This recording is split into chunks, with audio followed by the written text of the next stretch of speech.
Hashem na'aseh v'natzliach. Shiur Torah. Baruch Hashem. We another week here in Aventura. The shiur will also be to a refuah shlema, to a very special baby, Yochevet Esther Batya. Bezrat Hashem, HaKadosh Baruch Hu will give a refuah shlema. Also refuah shlema to Levana bat Sarah, Sarah bat Levana, Doris bat Jora, David ben Nesriya, Elisheva Chaya bat Sarah, Miriam, Chana bat Miriam, and all of Am Yisrael. Bezrat Hashem will have refuah shlema, refuat hanefesh, refuat aguf. So we're still not back to our Pirkei Avot series in regards to the next lecture, which I told you guys is going to be about Gehenom, Masechet Gehenom, and we're still not ready to do it. Bezrat Hashem soon. Still have to decide what and who and when to do it. Bezrat Hashem maybe next week.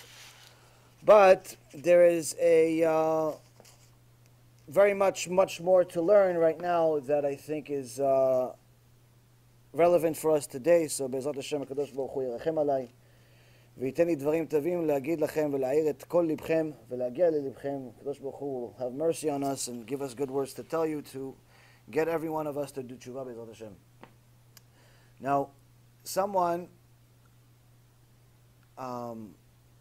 send me a message. These people, Baruch Hashem, send me messages all the time, and they like to ask questions, get advice, Baruch Hashem, and we try to do our best. Sometimes get blessings, prayers, and so on. We try to do our best to stick to the law, to see what the Torah says, and tell you what it says. So whether it's in the lectures or it's because you've sent me messages in all different types of avenues, generally I try to do my best to stick to the law and not necessarily give you my opinion, because my opinion is exactly what it is. It's my opinion. It's not as valuable or valuable at all. Whereas the Torah, on the other hand, is Torah. It's from God. And I think that's one of the main things that many people fail miserably to understand, that when you're coming to the shiur today here, you're coming to any of the shiurim that we have, when you watch any of the videos that we've made, when you look at any of the clips, any of the things we've written, and you don't like it,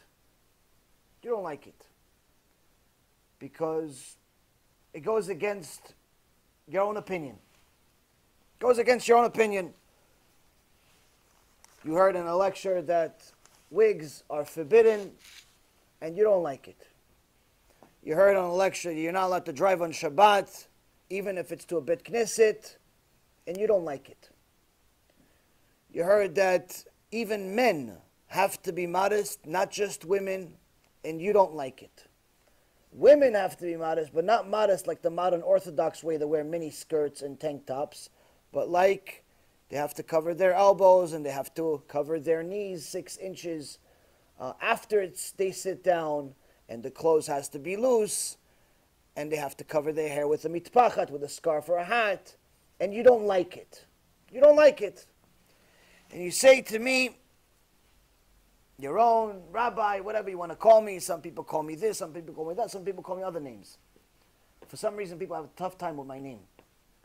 They'll call me everything else but my name. Baruch Hashem. It's also part of the kaparat avanot of this world. And you say, I don't agree. I don't agree with you. I ask them, what did I say that you don't agree with? And they tell me, you said this and this in this lecture. You said this and this on this article. You said this and this on this clip. I don't agree. I said, I didn't say it. He goes, what do you mean? Look at the clip. I said, no, I just repeated what Torah says. I repeated what Moshe Rabbeinu said. I repeated what Rabbi Ovadia said. I repeated what the greatest poskim in all of history said. I repeated what God said, not me. I'm just a messenger. Rabbi, I don't like it. It's your problem with them. Take it out on them. I'm just saving you time. That's all I'm doing. I read the book. You perhaps didn't. I'm telling you what the book says. If you want, go read the book yourself. That's why I try my best to give you page numbers and sources and so on. If you don't like it, go read the book. You still don't like it, talk to God. Tell him, listen, change the Torah. I don't like it. So in essence, when you're saying that you don't agree, you have to come with something. Now, I get all these questions all the time, and, you know, God bless them. Everybody's trying to their best. Everybody has a yetzara. And someone came to me with a nice, you know, it's a relatively new student, very nice person, and they say to me, you know, I don't agree with what you said about how a Jew can't be classified based on their DNA. Meaning that if a person has parents that are not Jewish, parents are not Jewish, father is not Jewish, mother is not Jewish, but they went through some DNA test in some company that sells these DNA tests like they sell candy, and they charge them X amount of money, and the company says you are 5% Jewish, 10% Jewish, 87% Jewish, 12% Jewish, whatever they decided level of Jewish you are. And you say, see, I'm a Jew. I don't have to convert. I have to be Din. Moshe Rabbeinu is next to me. Right? I say, I'm sorry. There's no such thing. Judaism is not based on DNA. Judaism is based on halacha. There are only two ways to be Jews. One, your parents are Jews, specifically your mother. Your mother is Jewish, her mother is Jewish, her mother is Jewish, all the way up to Moshe Rabbeinu. Or all the way up to somebody that converted, which is option B. Option B, you have to go to an Orthodox conversion. So that's why I told her initially. And she says, no, I sometime passed on. She goes, I think I'm going to disagree with you on this. I think I'm going to disagree with you on this DNA. And I said, you're not disagreeing with me. You're disagreeing with the Torah. You're disagreeing with the Torah. That's what Torah says. And she comes back to me and she says, show me. Show me, teach me this stuff. I said, wait a minute. Hold on a second. You decided that you disagree with what I said in the lecture, but you don't know anything about it? Meaning, you don't know why you think I'm wrong? You don't have anything to back yourself up? You don't have any books? You don't have any halachot? You have any rabbis? You don't have anything? You just decided. I'm disagreeing with you. Disagreeing with you. I don't agree with you. I said, the Torah is not a game of opinions. The Torah is not a game of preferences. The Torah is a book of laws from God. It doesn't matter what I think. It doesn't matter what you think. It doesn't matter what I like. It doesn't matter what you like. It matters what God says. That's the Torah. So if you're going to go to a doctor, and the doctor is going to give you a diagnosis. Sir, you have you have something. Shem Rachem. You have a headache. And you're going to say to the doctor, Mr. Doctor, thank you very much. I'll pay the $550 an hour bill, but I disagree with your diagnosis. I don't believe I have cancer. I don't believe I have AIDS. I don't believe I have whatever. I don't believe. I disagree with your diagnosis. I disagree. So the doctor is going to say to you, okay, good luck in the cemetery. What is he going to say to you? It doesn't make a difference for him. Why? You pay the bill. Good luck to you. What does he care? He got paid. But the reality is, at the same time that he's celebrating with the money that you paid him to go on his next vacation, he's also saying, what a fool this person is. What a fool. Why? He's never gone to medical school. He's never worked on a single patient. He's never studied the subject of cancer, AIDS, HIV. He's never even studied biology. He took a biology class in 5th grade because they forced him, but he doesn't remember because the only thing he remember is some frog he had to dissect. That's the only thing he remember. He doesn't remember the element table. He doesn't remember anything. He doesn't know anything. He never studied the subject. He doesn't know medicine. The only thing he knows about medicine is if he has a headache, he has to take one of these pills that says Advil or Tylenol on it, because that's what they sell in the store. He doesn't know why it's Advil or why it's Tylenol. He doesn't know what the 200 mg means. He doesn't know anything. He doesn't even know what milligrams are. But he decided to disagree with my diagnosis that he has cancer. Even though I have the pictures here that I took, the MRI, the X-ray, the this, the that, the 25 years experience, all of that, I disagree, doc. I disagree, I don't have cancer. The doctor's going to look at you as the biggest fool in history, and he's going to give you a new diagnosis. You're also crazy, and we should send you to a mental institution. But no one goes to the doctor and says, I disagree with the diagnosis. The doctor says you have something. You say, thanks, doc. Can you help me? But in the Torah world, unfortunately, we have a Yetzirah. We have an evil inclination. A natural inclination, a natural character trait within us that automatically tells us to reject whatever is true. We don't reject falsehood. We reject truth. Regardless of who comes to you and they tell you, listen, I think you're lazy. No, I'm not lazy, I'm not lazy. Wait a minute, you woke up at 3 o'clock in the afternoon every day in the last month. That's a sign of laziness. No. I think you're cheap. No, I'm not cheap. What are you talking about? Well, I don't know. You have $10,000 in the bank, and the last time you gave $1 tzedakah was in 1912. I think you're cheap. No, I'm not cheap. What are you talking? You don't know me. You don't know me. Well, I see your bank account. I'm your accountant. I see. You gave $1 in 1912, and it was the dollar that you found. It's the only reason you gave it. I think you're not modest. No, what are you talking about? I'm the most modest person in the world. What do you mean? You're walking around naked. You don't even have underwear on. How are you considered modest? You don't know me. You don't know me. Meaning, it doesn't have to make sense. And it doesn't make sense. But we do it. All of us. Myself, you, everyone. That's the Yetzirah.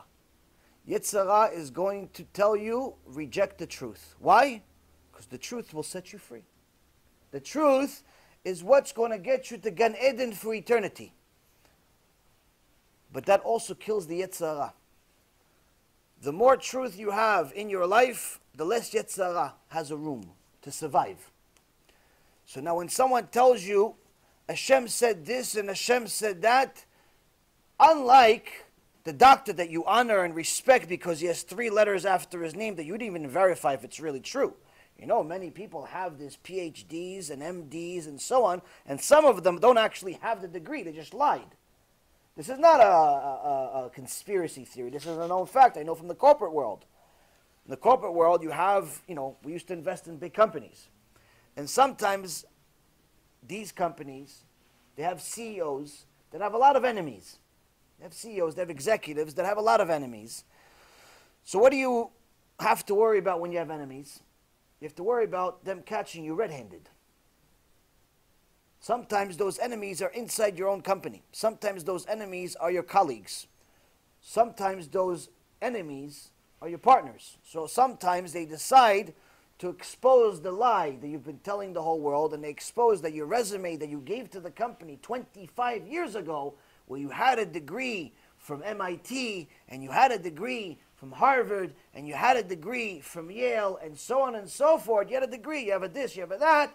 They tell everybody, by the way, I checked, I called the school, I checked this, I checked that, all on my own dime, just to verify to you good folks that it's all a lie. He doesn't have a degree from Yale, he has a degree from 7-Eleven. He doesn't have a degree from Harvard, he has a degree from Starbucks. He never went to school. Now, in reality, between you and me, 25 years later, does it matter? No. Why? By now, it doesn't matter. The degree that he got 25 years ago is irrelevant. By now, he got the experience that you can't get from school anyway. But to them, it does. Why? It exposes the truth. exposes the truth. He lied about this. Who knows if he lied about something else? Automatically, they fire him. His career is over. He's destroyed. And this is how lives are destroyed on a day-to-day basis in corporate America and the rest of the world. So, back to our subject at hand. If you go to your doctor, and your doctor says you have this and this and this diagnosis, you're not going to check if this doctor really has a medical degree from the school that he went to, and he really got the grades that he says he got, and all the plaques that he has on the wall are really valid. You're just going to assume it's true. You're going to assume it's true. And if he gives you a diagnosis, Bar Minan, Hashem and Hashem, he says you have this, you have that, you have this, it doesn't make a difference. What he says, you're going to assume it's true. Why? He's a doctor. He's a professional. He's trying to help me. And he's costing me $500 an hour. So he must be true. He must be good at what he does for $500 an hour. The more expensive he is, must be true. So him you would believe. But when someone comes to you and tells you, listen, God said this, and it's not my opinion. And it has nothing to do with a degree. It has nothing to do with whether I'm a rabbi or not a rabbi. As a matter of fact, if a donkey came to you, like Bilam's donkey. Bilam had a donkey. Vayiftach Adonai et pei ha'aton. God opened the mouth of the donkey. It's a pasuk in the Torah. He opened his mouth. What did she say?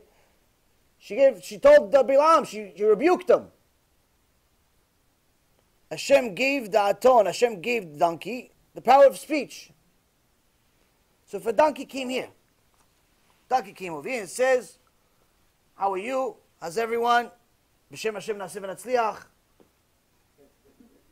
And Parasha Ki Tisa in Sefer Shmot says, Mechalel Shabbat mot yumat v'nichreta nefesh me'ameh. Someone that's a Mechalel Shabbat, someone that desecrates Shabbat, that's a Jew, loses their life in this world, gets Shem Yachem, loses years of their life here, has no share of the world to come, and their Judaism is now on suspension in the eyes of Hashem. According to all of the Mefarshim, they are considered 100% an idol worshiper. But it's not me saying it, the donkey said it. Does it make a difference? Does it change the validity of the statement? Does it change whether it's truth or not? No. Why? He's reading a pasuk. He's reading a pasuk from a Torah, and he's telling you, this is what Rashi says. This is what Rambam says. This is what God says. It's irrelevant that it's coming from the mouth of a donkey. Baruch Hashem, I'm not as bad as a donkey. I'm a little higher than a donkey.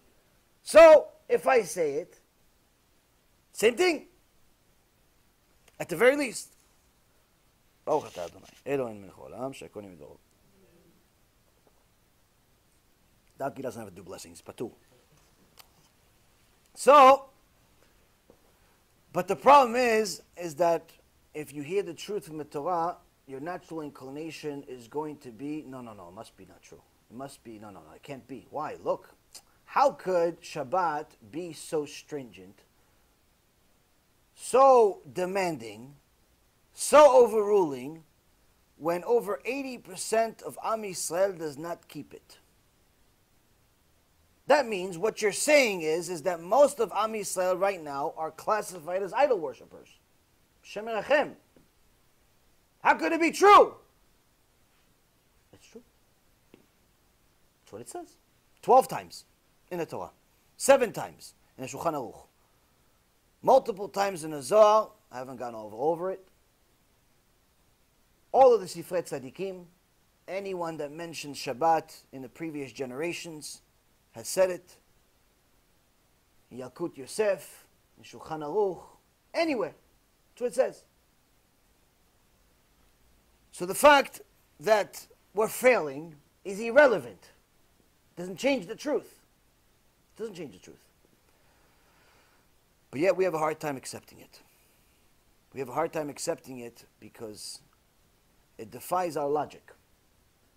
So when I tell the religious world that according to Halacha, you have 117 poskim all the way back to 2,500 years ago from Yonatan ben Uziel. It says you're not allowed to wear a wig. not allowed to wear a wig, regardless of avodah zarah or not. Not allowed. No, it must be wrong. Okay, Yonatan ben Uziel is wrong. He's the one that was able to revive the dead, but you're saying he's wrong. Why? Because I said it. You're not saying he's wrong because he's here telling you. You're saying he's wrong because he's not here. You're saying I'm wrong, as if I said it. And we went over this subject on Sunday. We're not going to repeat. When you're saying that what we're saying in the shiurim is wrong, you're not calling me out. I care less. Who am I, bichlal? You're calling out the Torah. You're calling out God. So if you're going to call out God, have something. Come with something in your hands. Say, listen, I believe we're allowed to wear wigs. I believe we're allowed to drive on Shabbat. I believe we're allowed to eat pig. I believe we're allowed to do whatever you believe in, whatever concoction came up in your mind. I believe we should do this, this, and this. Fine. What do you have to stand on? Based on what? Do you have something that overrides Rav Ovadia? Do you have something that overrides the Vilna Gaon? You have something that overrides Rav Yashiv? You have something that overrides anyone, anything, other than your opinion? Oh no, my local rabbi said it. My local rabbi. Oh, who's your local rabbi? Is it Rabbi Ovadia? No. Is it Rabbi Yashiv? No. Is it Vilna Gaon? No. Is it Yonatan ben Uziel? No. Is it, who is it? Oh, it's some guy that became a rabbi 6 years ago. It's some guy who's been a rabbi in the community for 20 years. Okay. Did he write any books? No, he didn't write any books. Is he a posek? No, he's not a posek. What is he? Oh, he's a nice guy. The nice guy. He's a really nice guy. He's got a long beard. Nice hat. And his wife wears a wig, so it must be allowed. This is what you're going to go up to Shamayim with? They're going to tell you have avodah zarah on your head, and you're going to go up to Shamayim, and you're going to tell them, oh, my rabbi did it. There's a Yerushalmi, there's a Gemara in Yerushalmi that specifically says you're not allowed to learn from rabbis based on what they do. Meaning, you're not allowed to learn from anyone based on what they do. You have to learn from books. What does the book say? Of course, well, he may have a yatzara. He may not have control over his wife. Who knows? So to say I'm going to go learn based on, it's my opinion, you have a problem. So I told this very, very wonderful person, I told her, listen, it's very nice that your opinion is to disagree, but that's not how the Torah is Torah, that's Christianity. That's not the Torah. The Torah was given to us by God. We had the written Torah, we had the oral Torah. All of them were given in Mount Sinai. The written Torah was given to us up to Parashat Yitro. And then over the next 40 years, we got the rest of the parashot of the written Torah. And then the oral Torah was given to us complete, much more extensive than the one we have today. There were many, many more rules. There was many, many more things that we don't have it today. And the reason why is because many of the giant sages that Rabbi Akiva had, 24,000 of them died, and we lost that Torah. We still have a lot, but nowhere near the extensiveness of what we had back then. We wouldn't survive if we had all of it. As a matter of fact, if you look at the Gemara Masechet Avodah Zarah, it talks about what kind of Torah did the Avot HaKadoshim have. Avraham, Yitzchak, and Yaakov. It was before Mount Sinai. It says, the Torah says, they followed the Torah also. How do we know? Hashem says, I love Avraham. Why you love Avraham, Hashem? Why, he's a nice guy? He had a long beard. Why? He had a nice hat. Why you love Avraham? Because he follows my Torahs. Torahs, meaning plural. He already had a written Torah and he already had an oral Torah. So the Gemara in Masechet Avodah Zarah says, what kind of Torah did he have? He says he had his Masechet Avodah Zarah. We have Masechet Avodah Zarah today, Tractate Avodah Zarah today, has 5 chapters. 5 chapters, about 70 pages, 70 dapim. 70 dapim, 5 chapters. So Avraham Avinu had anywhere, there's a machloket, there's a debate, whether he had 400 chapters or 4,000 chapters. Meaning his tractate Avodah Zarah was bigger than our entire Gemara altogether. That's how extensive the Torah was. So the Torah we have, Baruch Hashem, is extensive. It's extraordinary. We know what we're doing. We have rabbis that were given the power from Hashem to explain to us what he's trying to tell us. He says keep Shabbat. They explain to us how. He says keep Taharat Mishpacha. They explain to us how. He says keep this. They explain to us how. There's only one mitzvah in the entire Torah that's actually explained by the written Torah. And that's Shemitah. The 7 years, every 7 years, we have to stop, and the details of it are actually told in the written Torah. The rest of the 613 mitzvot that we have, none of them are explained in the written Torah, meaning the only way we can actually understand them is from the oral Torah. So now when you say that I disagree with what you said, then you say, okay, fine. What I said is based on the Gemara. What I said is based on Shulchan Aruch. What I said is based on the greatest poskim that ever lived, the greatest rabbis that ever lived. What you're saying? What's your opinion based out of?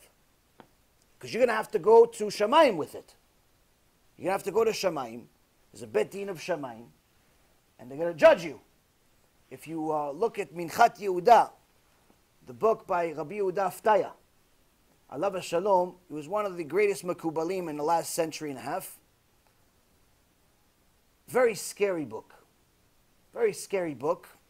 Because this is a Ish Kadosh. This is a holy person, a real Mekubal, that literally understood what's happening in Shamayim. How did he understand? They spoke to him. People that were overtaken by different demons, or it's called dibukim. They would need to get rid of it, and he would go, they would come to him. And he would have to convince this other soul that's overtaking the soul here. So let's say the person, Shem Hashem, regular Jewish person, and all of a sudden, he has a soul, he has his own soul.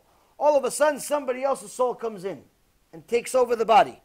They made a movie about this, some Zeiderkai, something a long, long time ago, to try to give people an impression of what it is. In reality, it's very different, but nonetheless, the point is it's called a dibuk. So he learned not only from books, not only from his teacher, not only from his teacher's teacher, the Arizal, where we get all of the mystical parts of our Torah, we understand it only because of the Arizal. So, not only because of that, you also learn it from experience. He spoke to these spirits, and they told him what happens in Shamayim, and it's very, very scary. And I explained to him in one of the parts here, it says that the Bet Din in Shamayim, in every place, in every country, there's their own Bet Din overseeing it, and the Bet Din is the size of a city. But it's not one room. It's one room, another room, another room, another room, another room, another room, another room. And every room is close to half the size of this room. Less, quarter of the size of this room. And there's 3 dayanim in each one. And then it has 3 floors. So the first Bet Din, or sections of Bet Dins, is on the bottom floor. Sections of Bet Din is one room here, 3 dayanim. One room here, 3 dayanim. One room here, 3 dayanim. One room here, 3 dayanim. And there's hundreds and hundreds of them. And that's, the first level is to judge you on the really, really awful sins you've made. Someone went with a married woman. Someone went with a non-Jew. Any type of sex crime altogether.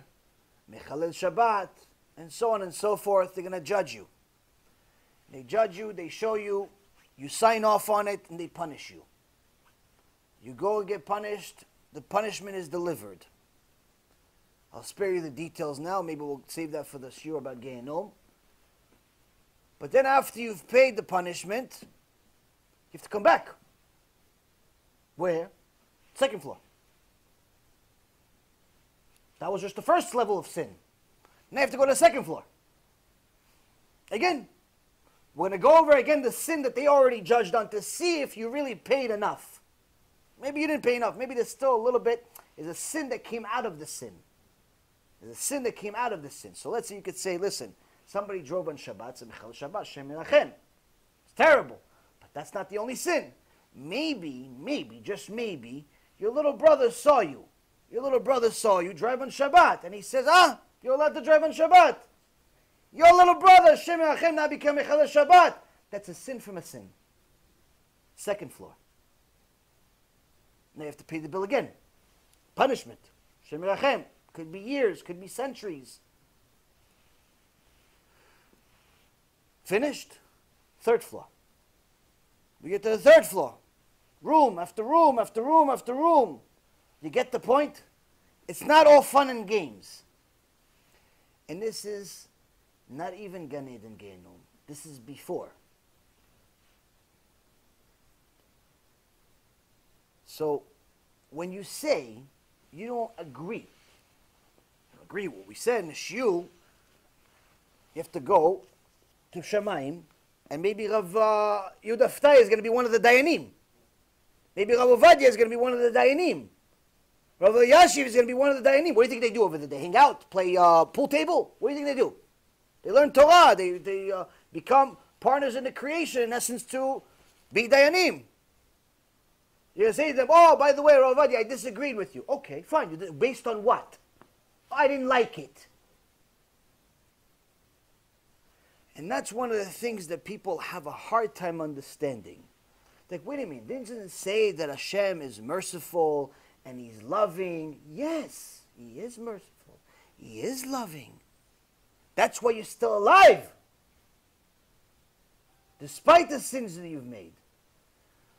But just like His mercy and His love is unlimited, so is His wrath.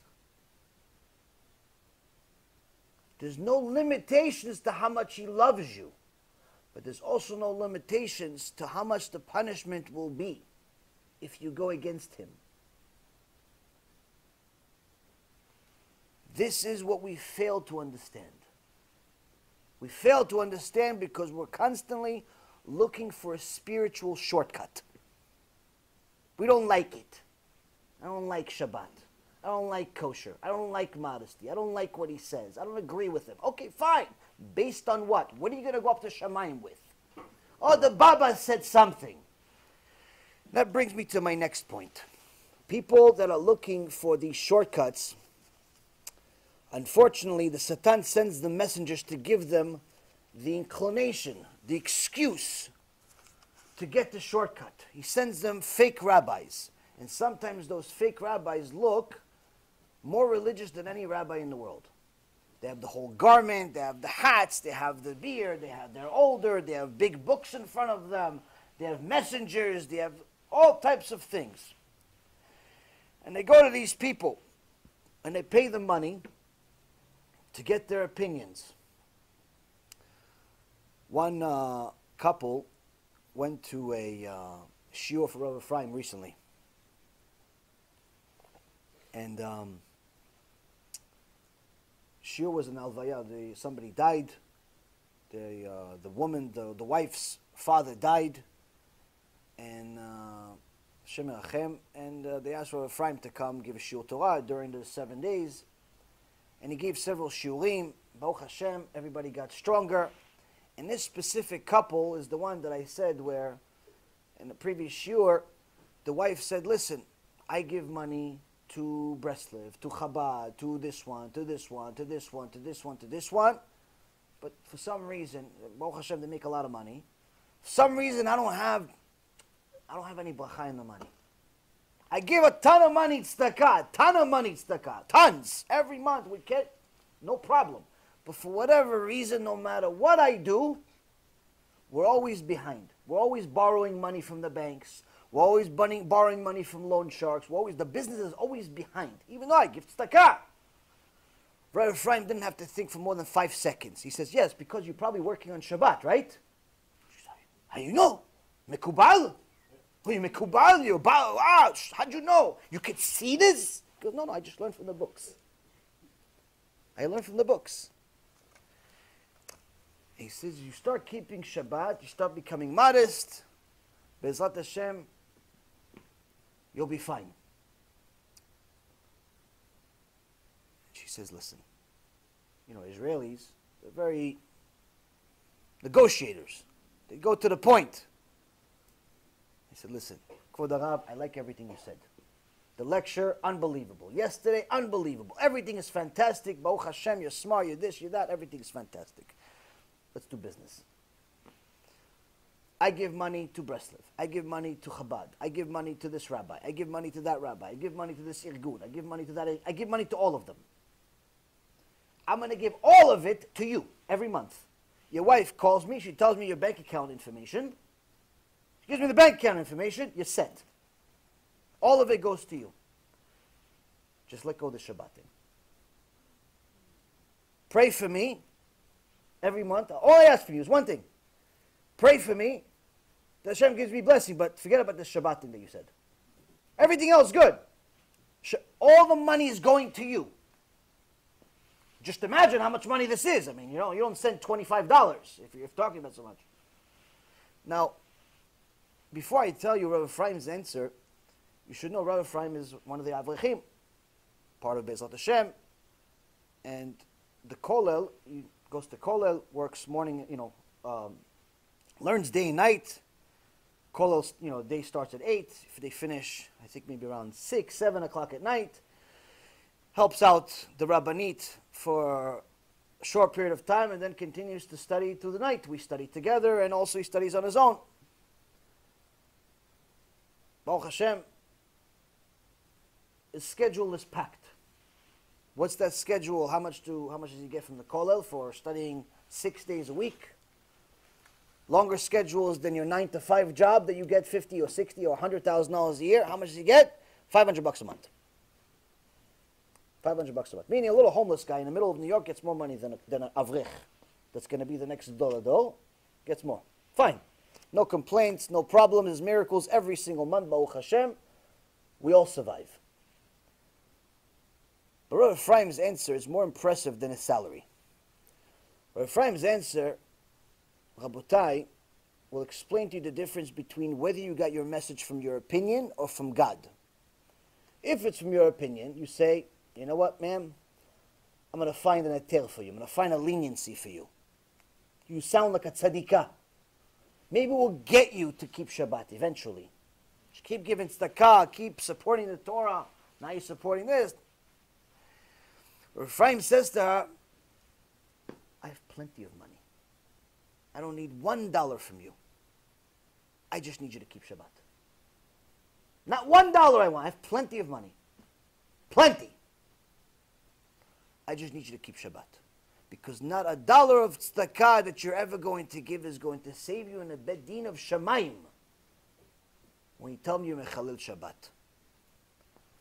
That's Yirat Shamayim, Rabotai. When someone doesn't know how he's going to eat this week, forget this month. When the 5 little babies don't know how they're going to eat. When no one knows how they're going to survive because the rent for the house is 5 times the salary. Just the rent. Forget food, electric, water, groceries. Forget. Just the rent is 5 times the salary. They don't live in a streets, Baruch Hashem. He says, I have plenty of money. I just need you to keep Shabbat. That's when you understand that the instructions came from God. There's no exceptions. There's no leniencies. We're not looking for leniencies. We're not looking for babut that's going to give you a shortcut. And unfortunately today people are constantly looking for these mekubalim, mekablim. Mekubalim, it's supposed to be like they're well-known types of rabbis. Mekablim means they just receive money. Sounds the same. You see all these posters in different WhatsApp groups, Tzaddik Baleir. No one's ever heard of the guy, but it's Tzaddik. And there's a line out the door for people looking for shortcuts. Another woman comes to me and she says, listen, I need this, I need this, I need this, I need this, I need this. Do you know any mekubal that's going to help me do this? I said, well, based on the knowledge that I have of who this person is, I said, a mekubal is not going to be able to help you. Only one's going to be able to help you is God, because you're his enemy as of right now. When you're violating Shabbat, you're immodest in every way, shape, or form, and you're not listening to anything that he says. Why do you think a mekubal is going to help you? So you don't know anyone? So you don't know anyone? Like assuming, like this, Rabotai, is a disease. It's a disease that we have infesting our people, where somehow along the way we've turned Judaism into Avodah Zarah. Where somehow people think that if they go to some rabbi, they're going to get a blessing and everything is going to be okay. Someone came to the Stipler Gaon, alav shalom, and said to him, Kvod Harav, oh Hashem, Kvod Harav was one of the Gdolei Ador, had Ruach HaKodesh. Ruach HaKodesh, you know what Ruach HaKodesh is? You should get it. You should get Ruach HaKodesh. You know what Ruach HaKodesh is?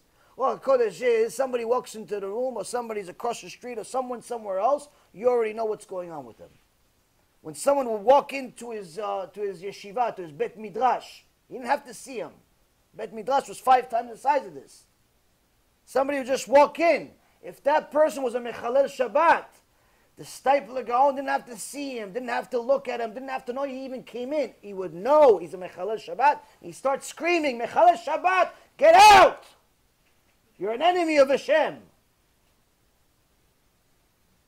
You wouldn't stand it. You wouldn't be able to tolerate it. So they said to Rav, the Stipler Gaon, said, Kvod Harav, your son, Rav Kanievsky, Shichyeh, he's a Gdol Ador. You're Gdol Ador, oh Hashem. But for a Gdol Ador, for a giant of the generation to have a son that's also, it's not normal. That's above and beyond the norm. How did you do it? How did you do it?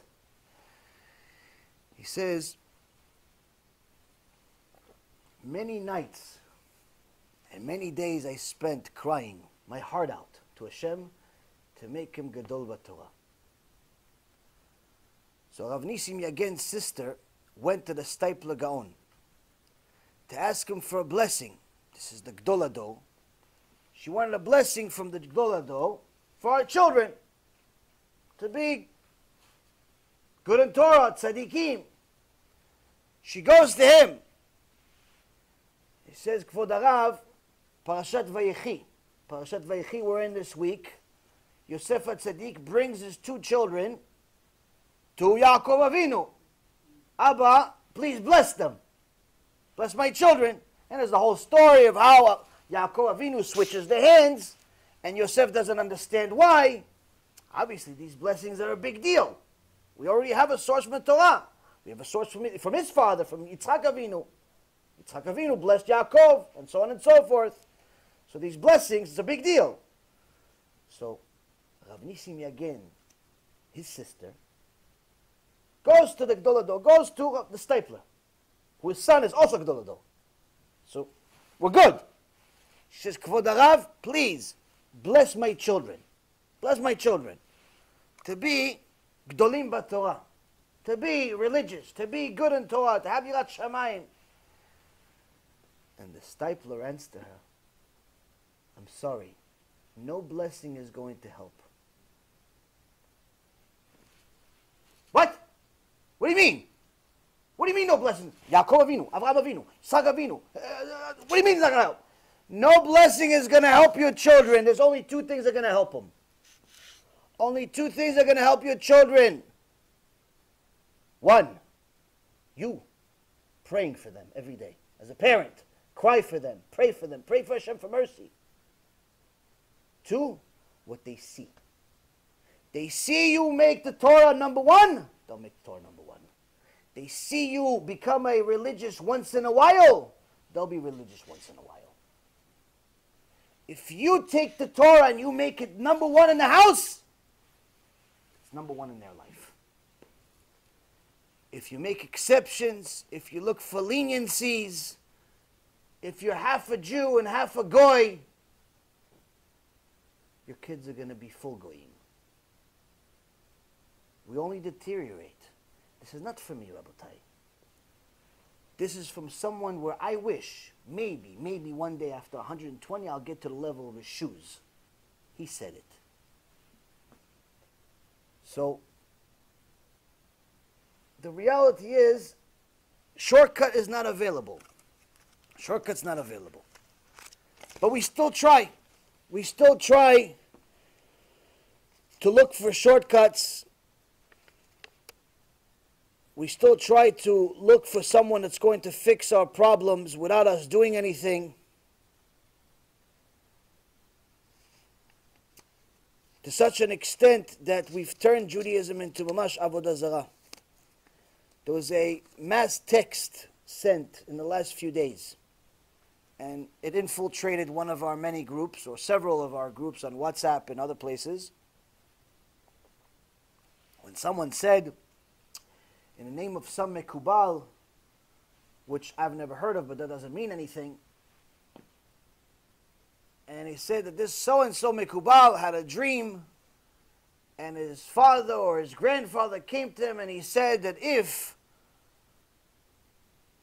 you forward this text to everyone you know or to a certain amount of people, you're going to be saved at the time of Mashiach, but if not, you're going to lose a lot of money. And then it said some other words, but as soon as I heard you're going to lose a lot of money, I deleted it. And people took this to heart. I got no less than a half a dozen texts from people asking me, is this true? Is it real? Who is this mekubal? Can we really be saved from the Mashiach, with the Mashiach, just by simply forwarding a text? That's it. That's all I have to do. I don't have to come to Shurim anymore. Tuesday nights, I can watch football. Wednesdays, I can watch baseball. Shabbat, I can go to a hockey game. I can just forward a text, and that's it. I'm saved from Mashiach. That's it. WhatsApp saved my life. WhatsApp saved my life, Abotai. Avodah Zarah, this is what it is. When you actually think about the stupidity of whoever sent it and whoever believes it, it makes you feel stupid for reading it. Because it's mamash. It's the furthest thing from the Torah. You have a book of Torah. Baruch Hashem, Ishtabach Shemo La'ad. Hashem gave you all the instructions you could possibly ever need to succeed in life, to succeed in marriage, to succeed in business, to have a good, happy life, to be complete, to be better, to be happy, to be generous, to do everything good that could ever exist. You have a book of instructions, Ishtabach Shemo La'ad, how to do it. That's why Torah means, Orah means instructions. Instructions for what? Everything. Everything. And just like it's instructions to do good, you comply with the Torah, you live. You don't, you die. What does it mean, die? While you're alive, you're considered dead. Why? You have a miserable life. You're unhappy. You're depressed. Your marriage is terrible. Your wife wants to poison you. Your kids want to kill you. They can't wait for you to die so they can take your money. You're this, you're that. Your boss wants to fire you, but he can't because you own 5% of the company and he's too stingy to... Your whole life's miserable. Why? You didn't follow Torah. So the same instructions that's going to give you to live also give you to die. But people are saying, no, we're going to put this aside. The book of instructions we're going to put aside, and we're going to listen to text message. And the text message told me that if I forward the text to 5 people, or 5,000 people, or 5 million people, that's it. I don't have to do anything else. Finished. Moshe Rabbeinu, we're good.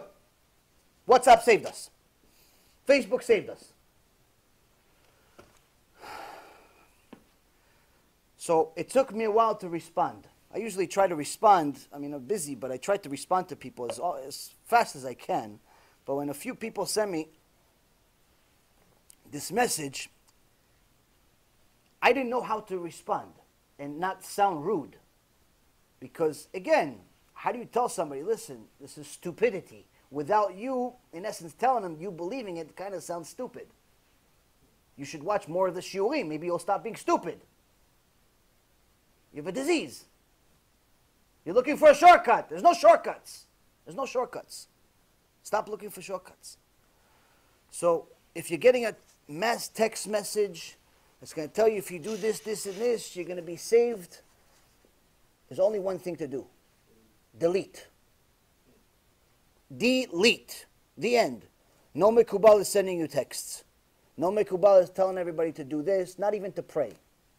You want to pray, pray. But it has nothing to do with anything else. There's 620 mitzvot you have to comply with if they are relevant to you.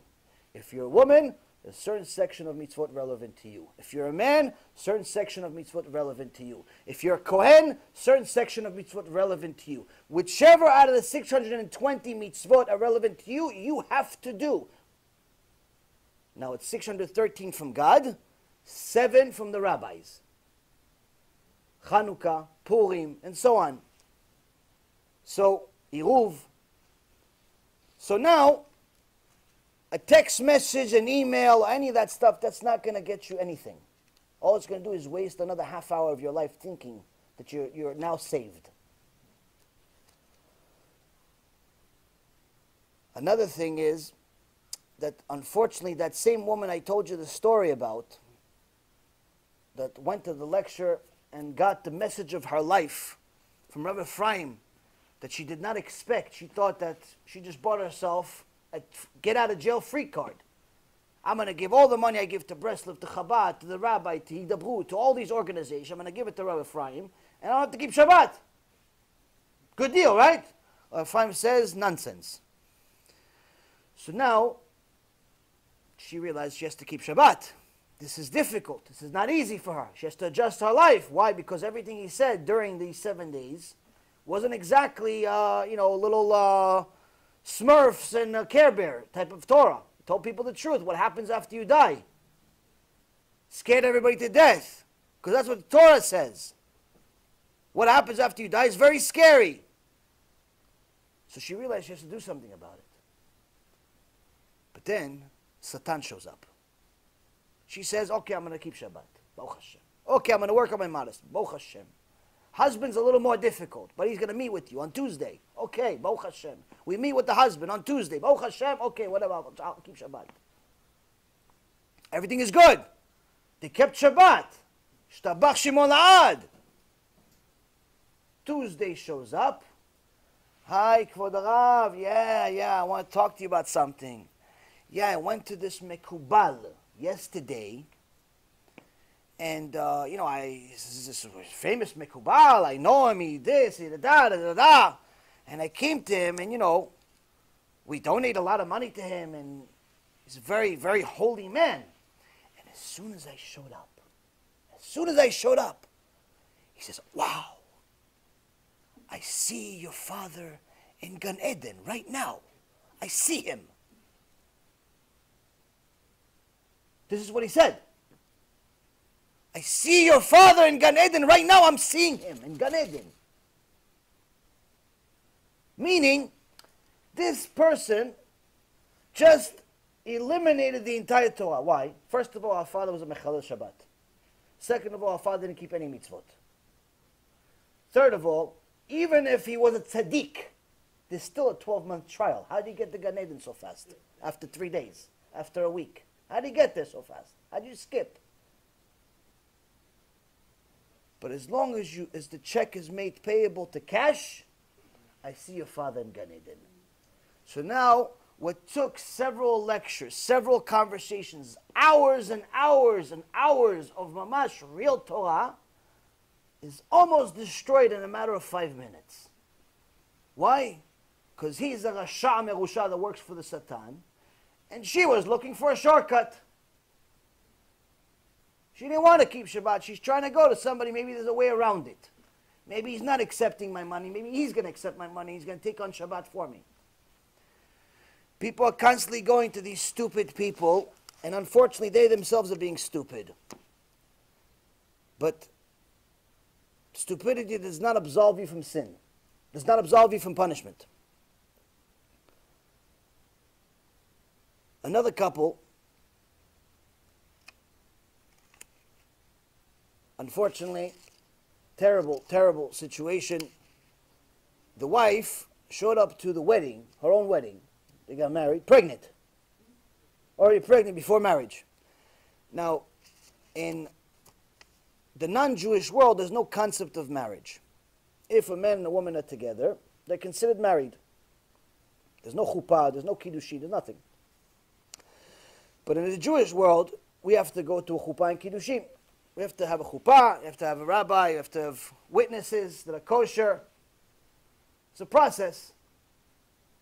And a woman has to be Torah. She has to go to the mikveh before you're able to be with her intimately. Which means that she can only go to the mikveh after the chuppah. You can't go to the mikveh before chuppah.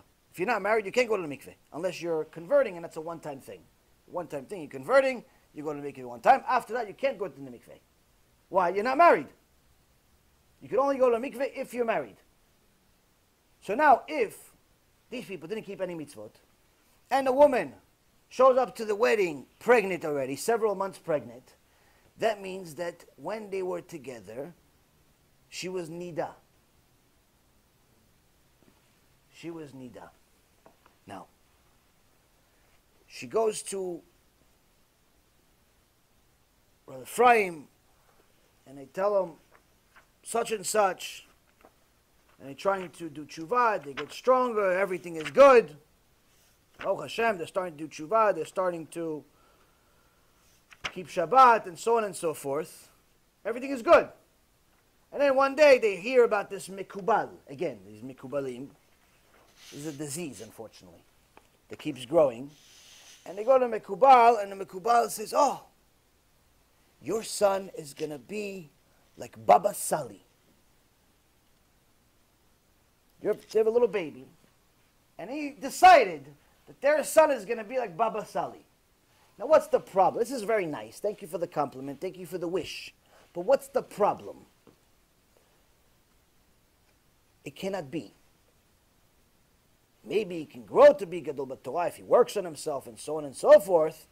But to say he's going to be like Baba Sali is a little bit of a problem. And the reason why is because to come out of a child that comes out of a nida is problematic.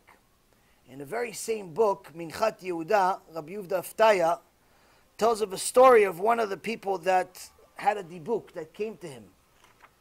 And this person, Hashem Yirachem, the details are very, very extensive, but the point is that the person was being punished. Why was the person being punished? Because they were immodest. They were immodest. There was a woman that was immodest. And these people that have these dibukim, these people that have these spirits take control and torture them and hurt them and so on and so forth, it's not great people. It's people that sinned. Because if somebody's a tzaddik, the Satan and his soldiers don't have power over them. Gemara Masechet Chagah says that Tamid Chacham kulo esh. Tamid Chacham his entire being is fire, meaning the Satan can't touch him. Can't touch him. So even though sometimes you have certain people that knew Torah, they had some problems, it's usually because of some hiccup they had along the way also. They said something they shouldn't have said, they did something they didn't. Overall, they're good. They kept the mitzvot, but there was mistake they made. They went with a woman they're not allowed to go with. They violated some type of big law and so on and so forth. That was an opening. That was an opening, and unfortunately they got punished for it. That's one of the punishments. Anyway, this woman that went with cheated on her husband, was an adulterer. One day she starts feeling pain and so on, and she starts feeling like, Mamash Hashem Yirachem, this is awful, but she starts feeling like some other man is with her, but she's with no one. And someone is taking control of her and so on and so forth. I'll spare you the details, but point is that she comes to Rabbi Yehuda Aftaya, and he says to her, yes, you have there's a spirit in you, there's a dibuk, and so on and so forth. I'm sure that some of the haters are going to crucify me next to J.C. Penney with some of the stuff we're talking about, because I don't usually talk about this mystical aspect of the Torah. But it's in the book. You have a problem, go deal with them. I'm not the author. Anyway, long story short, he starts finding out more and more details about these dibukim, these souls, this scary, scary stuff. And who are you? What's your name? And they're liars, and they don't tell the truth initially. Ultimately, he says the only reason I'm in here is because she cheated on her husband, and that's the same sin that I made.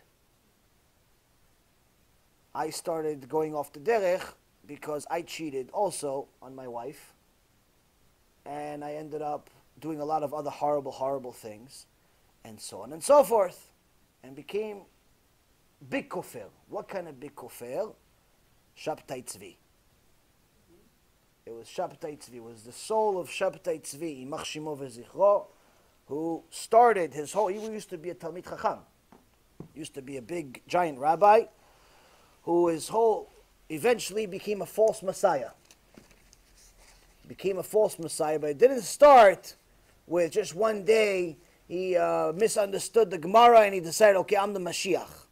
Didn't start that way. He was a big rabbi, knew a lot of Torah. Some people say that he was literally the Gdol Ador. It was unbelievable how much Torah he knew, which was the reason why a lot of the other rabbis had a tough time battling him, because he knew a lot of things, he had powers.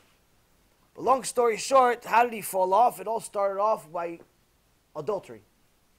Started off by making a sin that he's not allowed, went with Ishet Ish, and from there the Satan took over. And he went worse and worse, became a homosexual also, had all types of horrible sins inside the Beit Knesset with tefillin on and so on and so forth. It just, imagine it and he did it. Imagine it and he did it, and eventually he died mita mishuna, a strange death.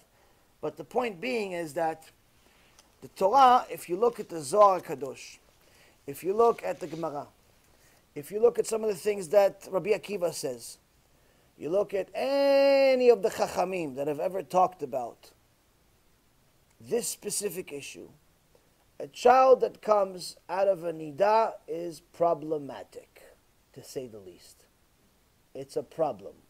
Doesn't mean that they're automatically going to be a rasha. Doesn't mean that.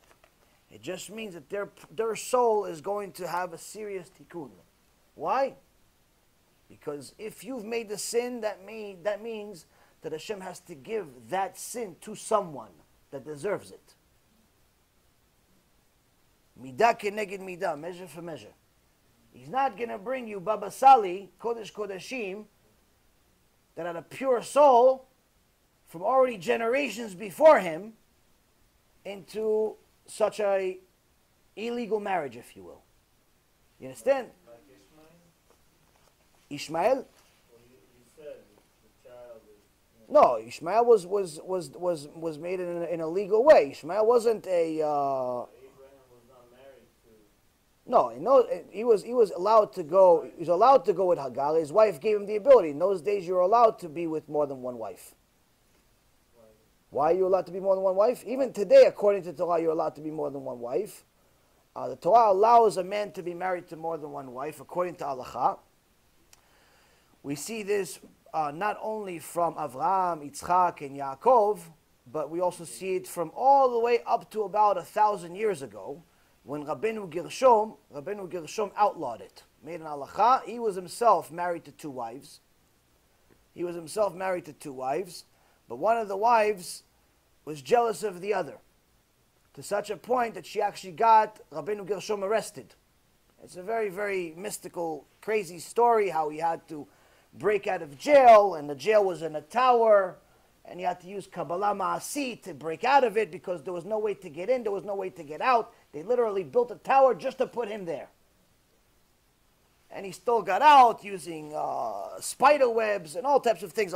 Point is that, I don't want this to turn into a Kabbalah shiur, but what the point I'm trying to tell you is that after that, he understood that we have fell already 1,000 years ago, have fell so far away from the generation of Avraham, Yitzchak, and Yaakov, that we could no longer be allowed to marry more than one woman because we can't handle it. Anyone that marries more than one woman is not marrying more than one woman because of the mitzvah. They're doing it because of luscious reasons. So that's not going to work, and therefore you forbid it, and both the Ashkenazim and the Sephardim comply with it. There's only a small section of a few people in Yemen, and I think in Morocco, that still hold to it, but that's because they're still in their own traditions, and they haven't really they're not part of the rest of society today, and they're holding by their own rabbis, which is fine according to them.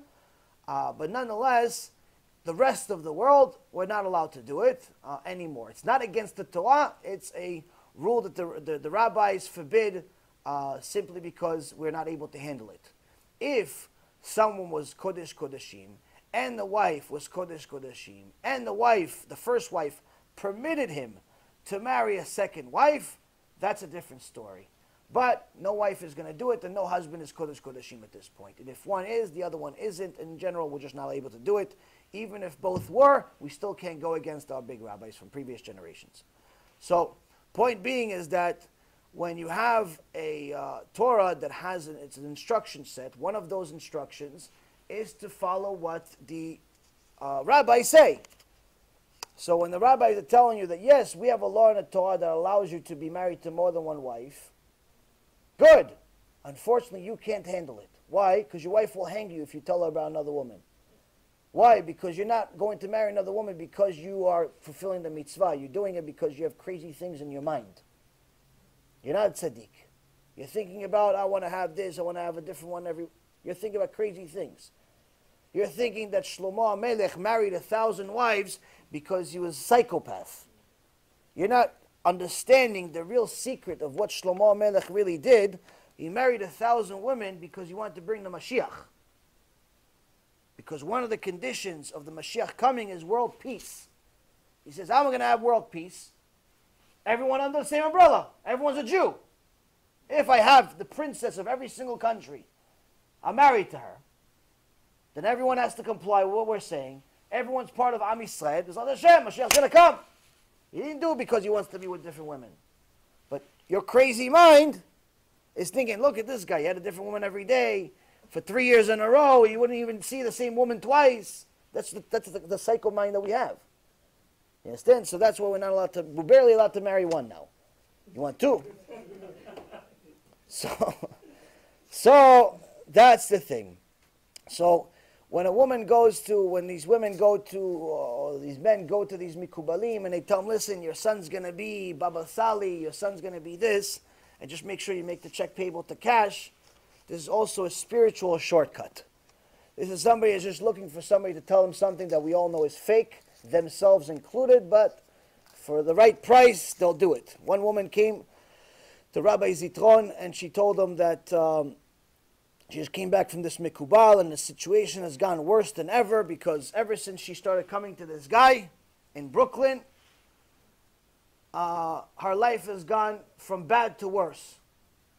And Rabbi Zitron says, well, what did he tell you to do? Well, he said, buy this book for $15,000. Book, $15,000? What's the book say? She goes, I don't know. It's in Aramaic. I don't know how to read Aramaic. So you didn't know who this woman is. She comes to visit him, and he sees this woman doesn't know how to wear clothes either. She doesn't only not know how to read Aramaic, she doesn't know how to dress. The Aramaic is the least of her problems. The fact that she doesn't know that she's supposed to put clothes on herself is a different problem. So he asks the woman, he has Yirat Shamayim, Rav Zitron. He asks the woman, goes, listen, did he tell you anything about modesty? No. Did he tell you anything about Shabbat? No. Did he tell you anything about kosher? No. This is the only thing he told me, to buy this black book. But ever since I bought this black book for $15,000, my life has gone from bad to worse. What should I do? Keep Shabbat. Become modest. Keep kosher. How about do what God says? Instead of buying your ticket out. This is not a one-time thing. This literally happens. Hundreds and hundreds of people fall for this every day. I'm giving you all real cases. You don't think I'm just creating this stuff out of thin air. There's another mekubal. Another guy, imposter, actor, Rasha Merusha. People go to him. I don't know his name, but they go to him, and he sits there. He's this old man. He sits there, and they tell him, people come. He said, first and foremost, you have to put orat keva, meaning you have to agree to a monthly contribution to his cause. 100, 200, 500, 5,000, 10,000, whatever the deal is. I don't know what the deal is, but you have to agree to a monthly thing. After you agree to a monthly thing, then you can enter and sit in front of him. Now once you sit in front of him, what does he do? Falls asleep. No, I'm serious. I'm not joking. He falls asleep. So he goes like this. Falls asleep. Sleep. Everybody, no one knows what to do. Are you going to start telling, hey, wake up? No, no one knows what's going on. Because everyone knows, Mekubal, this guy knows what's going on in Shemaim. This guy knows what's in Shemaim. This guy's talking to Hashem right now. He's talking to Moshe Rabbeinu, Avraham Avinu. What does he know? And it's exactly what he does. He wakes up after about a 15-minute nap. He took a little nap, the old man. So, I just came back from Shemaim. I came back from heaven. I just came back from heaven. I see good things being said about you. Wow, I didn't know you were so righteous. And he gives the guy the smoking mirrors. The guy, if the guy gave 5,000, now he's upping it up to 15,000. He's putting a 1 in front of it. And he tells people that he sees them in Gan Eden, and he sees their parents in Gan Eden. I just came back from the yeshiva in Shamayim. He says, I go to yeshiva in Shamayim. He doesn't go to yeshiva over here. He goes to yeshiva in Shamayim in his 15-minute nap. You know, he doesn't tell him it's a 15-minute nap. He went to Shamayim. He goes to yeshiva in Shamayim. Baruch Hashem, you guys are all smart, so you're laughing about this, but this is real. If this wasn't real, you think I would spend 2 hours talking about it? Next. There's a story of an Admor. An Admor, Chassidut, they have Admorim. They hold by their rabbis. And some of them have very good minhagim. A lot of respect for their rabbis. But some of them take it too far. Like borderline craziness. So we're not going to say any names, but one time there was an Admor. Head rabbi, died young. And this was the head rabbi. And he had one son, a year and a half old. He had a year and a half old son. And his people were so overwhelmed by their rabbi and loved and awed and so on and so forth. They didn't know what to do with themselves. So who's going to be the next Admor? His son. His son's going to be the next Admor. We're going to make the son the Admor, the head of all the Chassidut that we have. But the problem is he's a year and a half old. So what they do? So it doesn't make a difference. He's Kadosh. He comes from him. He has to be Kadosh. They got him little rabbi clothes. I'm dead serious. You think I'm making... You guys are laughing. I'm dead serious. This is funny, but it's sad. I'm dead serious. They get him little rabbi clothes, little Admor clothes. They get him Admor clothes. And now you have a Ka'al. You have people are waiting online, waiting for a blessing. For this little year and a half little baby. So now, after, a little while, the baby, people come to him and, they put his hand on top of their head and they, everybody feels great or whatever. Mamash, idol worship, craziness. But anyway, after, the mom at least had some brain. After a little while, I don't know how long it was, 15 minutes or an hour and a half, I don't really know. But after a little while, the baby started going, hey, hey, hey. He started going crazy over something. Got really, really excited about something. And I was like, wow, maybe he sees something going on in Shamayim. Maybe he's seeing, and people are looking. Maybe he's looking. Maybe he's seeing something in Shamayim. And the Ima says, the mom that had a brain, Baruch Hashem, and she knew this whole thing is nonsense. She goes, no, don't look in Shamayim. Look in his diaper. He's a year and a half old. He pooped. He pooped. That's why. He's excited because he pooped. Do you understand? Do you understand the stupidity we're in? This is the religious world. We're not talking about Christianity. Do you understand what's happening here? Next, Rabotai. Next. More. I could give you a show for 5 hours about this. Next. Rav Gidon ben Moshe, I know him personally. He's the rabbi of Rav Ephraim. One of the rabbis of Rav Ephraim. Rav Gidon ben Moshe is the Av Bet Din of Yerushalayim. One of the giants. Rav Gidon ben Moshe is an expert in several different things. Anyway, one day he goes to a place where they have chickens. And he oversees, as Mashkiach, he oversees all the chickens, and he sees a whole section of chickens, not like one or two, a whole section of chickens, and he sees all of the lungs have a problem. There's worms. All of the lungs have worms, have little mamash, like they ate up into their lungs. He sees 1, 2, 3, 5, 6, 7. He says this whole thing is tarif. All of them tarif. Now this story was told directly to Rabbi Ephraim, who told me. So it's not like it's like, maybe, no, mamash, first hand in the story. So he tells the story, he says, I saw these chickens. Talk about a lot of chickens, but they're all tarif. Something went in, whatever, they ate something, whatever it is. Point is, they're all tarif, they're all bad. You know what to eat them. Tarif. It's like eating a lion. It's no different. Or a rat, or a dead animal. Same thing. It's tarif, not allowed. Kosher animal has to be kosher. So he says, they're all tarif.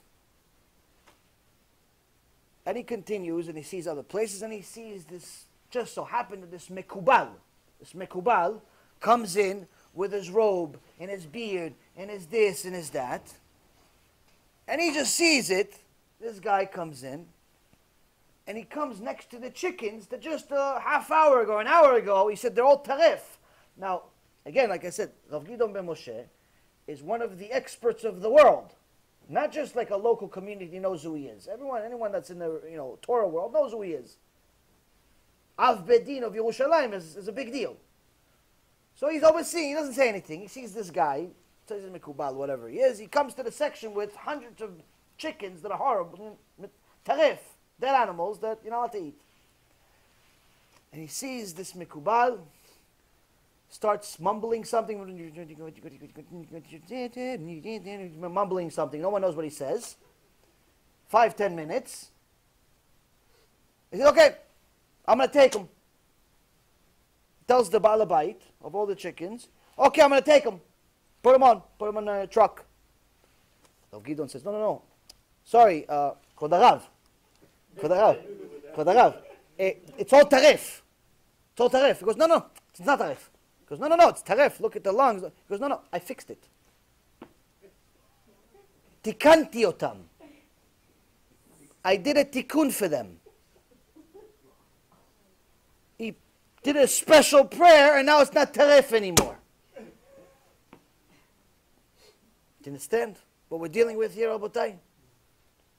Now, this same person, people come to him, and they tell him, give me a special blessing for my kid to be the next Glodo. Give me a special blessing for me to be able to make $1 million.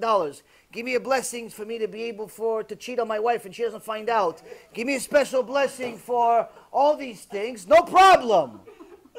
Just pay the money, everything is good. Mekubal. Next. What am I going to do, Rabotai? What am I going to do?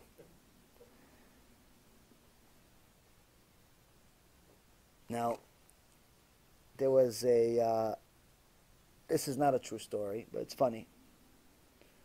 One time, there was a Mekubal that came to New York and went to a 5-star hotel in New York. No one knows who he is. They usually wear these fancy schmancy outfits. They look like wizards. And anyway, he comes in with his, 1 or 2 guys that work for him.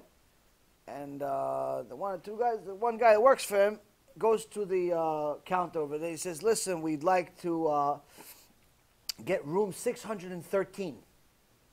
We'd like to get room 613 for the rabbi, for the Mekubal. Oh, I'm sorry, sir. 5-star hotel says, I'm sorry, sir, but room 613 is taken. It's taken. Sorry. What do you mean it's taken? The rabbi is here. You know what this is? All this, he gives him a resume. Sir, I don't know who he is. It doesn't make a difference. Somebody already has that room. Somebody's in there. You have to give it to him. He's a rabbi. He's a kadosh. He's holy. He's it. Sir, it's not up to me. There's nothing we can do. Somebody's in the room. Would you be opposed for me to ask the person that's taking the room? Can I talk to him?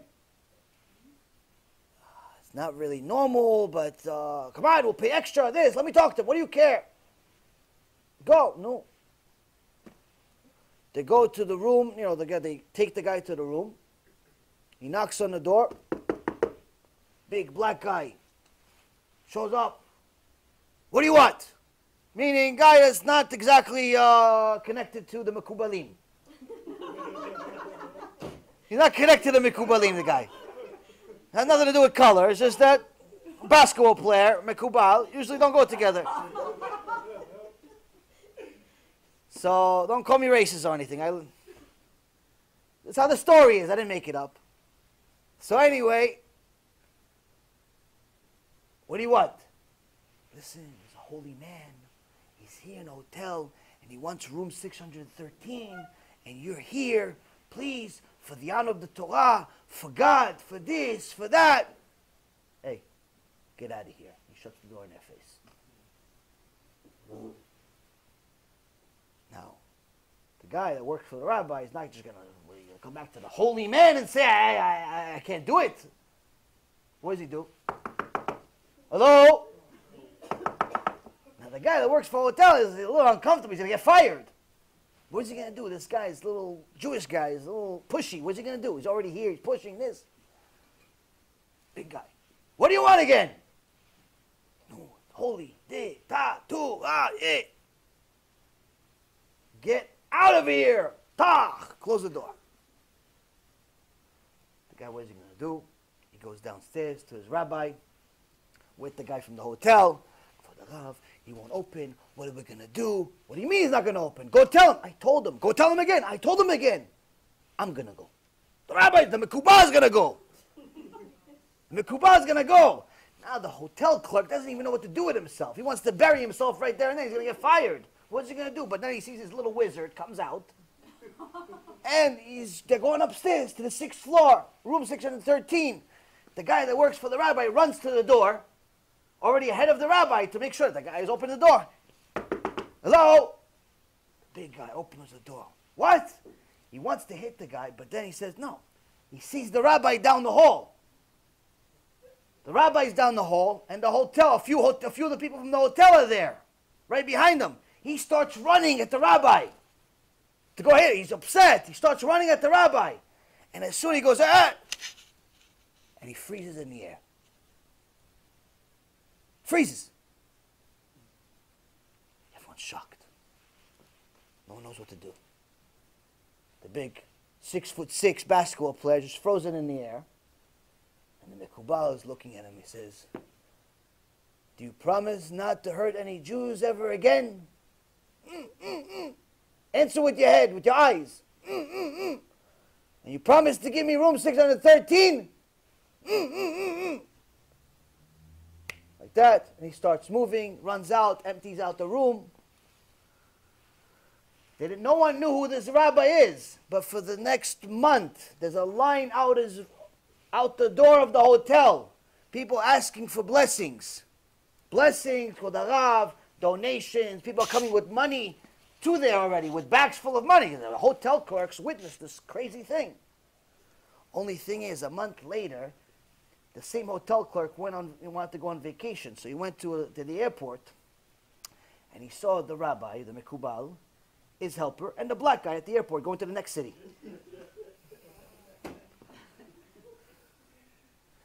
You understand? So now, in today's world, there are a few Mekubalim. There are a few. Very, very few. Now, how do you know who they are and what they are and so on? First and foremost, they're not coming to your city. Most of the time, they're not coming. They're not known. They're not famous. As a matter of fact, one of the requirements for somebody to get to a level of a Mekubal, meaning someone that's really holy, someone that's very special, is for them to run away from honor. Run away from kavod, run away from all this fame and so on. Many of them hide themselves their whole lives. That's number one. Number two, these people are glued to the Torah. They don't have time to go hang out at your house at 2 o'clock in the morning just to have some tchina, because you're donating for their cause.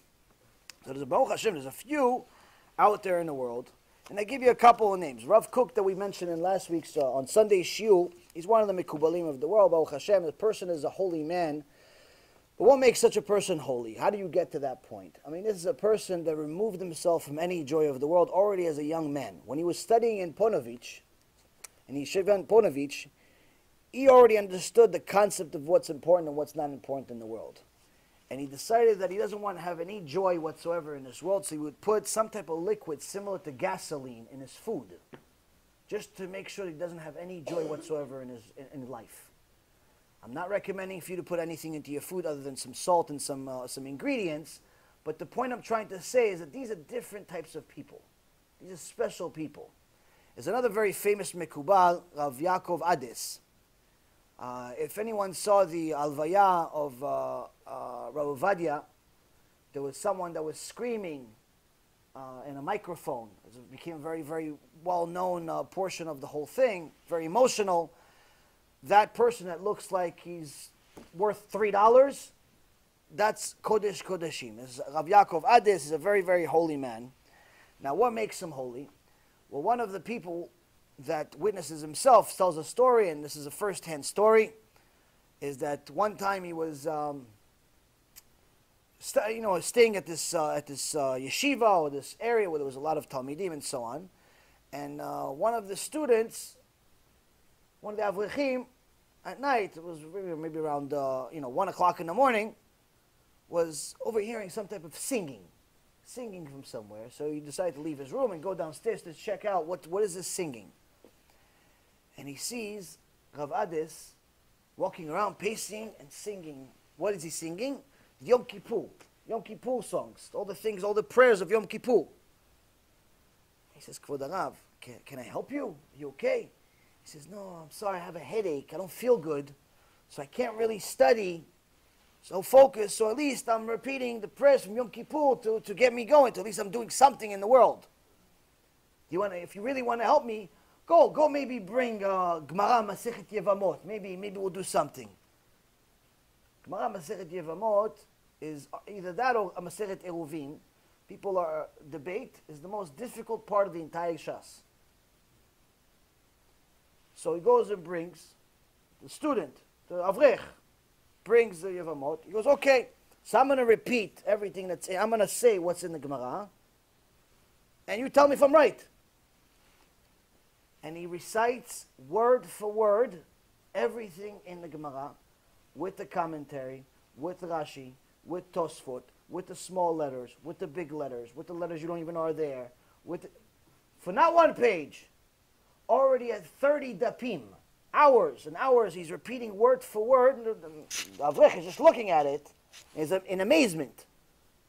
And this person has become so glued to the Torah, he knows the whole thing by heart. At 30 dapim, at the 30th page, which for me would take me maybe 6 years, but for him at 30 dapim after a few hours, the Avrech said he felt like it's too much for him already. For him it's too much. Rav Ades was continuing. For him it was too much going into so much information. So the point is, that's a ish kadosh. Someone that's holy is not holy because of his clothes. He's not holy because of his Facebook profile. He's not holy because of any other reason other than the fact that he's glued to Hashem. He's glued to the Torah. So, but still, the story that we said in the beginning about the Steipler Gaon, where nothing is going to help other than your own prayers and yourself and your children and what you show as an example. That's the only thing that's going to help us in this world. And anyone that's looking for a spiritual shortcut just completely is missing the point. It's missing the point of the entire Torah. Missing the point of the entire Torah. Now, on Thursday, we have the 10th of Tevet. The 10th of Tevet, it's a fast day. It's a fast day. Now, what happened on the 10th of Tevet? 10th of Tevet, there's 3 different things that happened around this time. On the 8th of Tevet, the Greeks translated the written Torah to Greek. They translated to Greek. And the Chachamim say that after this happened, this was such a chorban. This is what we talked about during Chanukah. They translated the Torah to Greek, which was not allowed. meaning they forced the chachamim, they forced the sages to translate it to Greek. And this was considered in the same level of a churban, like a destruction of the Bet HaMikdash. And this happened on the 8th of Tevet. And the reason why is not because of simple translation. Not because of that. If anything, if you look at it logically, you would think this is Kiddush Hashem. You would think this is sanctifying the Torah, you're spreading the Torah to more languages. More people will learn it. Baruch Hashem, this is great. The problem is it's quite the opposite. It's quite the opposite. The Greeks were not interested in translating the Torah so they could become tzaddikim. The Greeks were looking to translate the Torah because they wanted to find out how to go against it. They had their own chachamim, they had some wise people, and everyone followed their philosophy. They were considered the smartest people in the world. The only people that didn't listen to them were the Jews. So why are you not listening to us? It's like, we have our Torah, it's from God. So tell us what it says, we want to learn it. Not because we're going to change ourselves. We're not going to learn Torah because we're going to do tshuva. We want to see what it says so we can find out ways to go against it. To go against the Torah. And this is why there was 3 days of darkness. Mamash, a spiritual decline in the world happened after this translation happened. And there was 3 days of darkness that happened after this. And this type of mentality is not necessarily just from 2,000 years ago. The Maharal Diskin said about 100 years ago that he put a cherem on speaking English. So you're not allowed to learn Torah in English. So you're not allowed. He put a decree about 100 years ago not to learn Torah in English. Why? He says because this is where all the heresy is going to come from. People that are not looking to learn Torah for the sake of Torah. People are not looking to learn Torah for the sake of sanctifying Hashem. People are looking to learn Torah for the sake of doing the same thing that the Greeks did. They're looking for what's something that's misunderstood. What's something that's missing. What's something that's, not for the average folks. What's something that we can go against, and so on and so forth. And obviously, as we saw, he was right. Now, of course, many other chachamim came out later on and gave leniencies on it and took the cherem away. But the point being is that the message was loud and clear. He was afraid that the same thing that happened 2,000 years ago with the Greeks was going to happen again, and unfortunately, it's happening. Unfortunately, it's happening. It's happening in the modern Orthodox world. It's happening in different type of Reform, Conservative, Open Orthodox, and different sects of Judaism are changing the Torah that's holy, that Hashem Yitbarach gave us, that Hashem Yitbarach gave the Chachamim, and unfortunately, they're making it into what they call modern, or what they call something. It's something else. It's no longer the same. Why? Because they don't like it. And many of them are not simply coming out like the Reform, which just outright said, we don't believe in the oral Torah. Many of them are not coming out like the Conservative and saying, we don't want to follow the oral Torah. They're not coming out like them. Many of them, unfortunately, are saying, no. The Rambam misunderstood it. Because if you look over here, and you look over there, and you look under the table, and you look on top of the roof, and you look at this guy, you look at that guy, and you translate this word and that word and this one, you combine all these different things, you got it. You're allowed to eat pigs. You're allowed to put wigs on. You're allowed to be a pig. You're allowed to do whatever you want. Naval birshut Torah. That's someone that learns Torah, but becomes despicable with permission from the Torah. Meaning, not permission from the Torah, but he uses the Torah as his reasoning. But in reality, he desecrated the Torah. He didn't really use the Torah. So, this is one of the reasons of why we fast on 10th of Tevet. But this actually happened on the 8th. On the 9th of Tevet, both Ezra Sofer and Nehemiah both died. Both died. These were Kodesh Kodeshim. Tanakh has a book for each one of them. And in essence, this is also one of the signs that, this was the last of it. This was the last of it. And we understand today that when a Gdol Ador is alive, that's because the generation has the merit to have him. Not needs him, but has the merit to have him. When a Gdol Ador dies, that means they lost their merit. They lost their merit to have this Gdol Ador.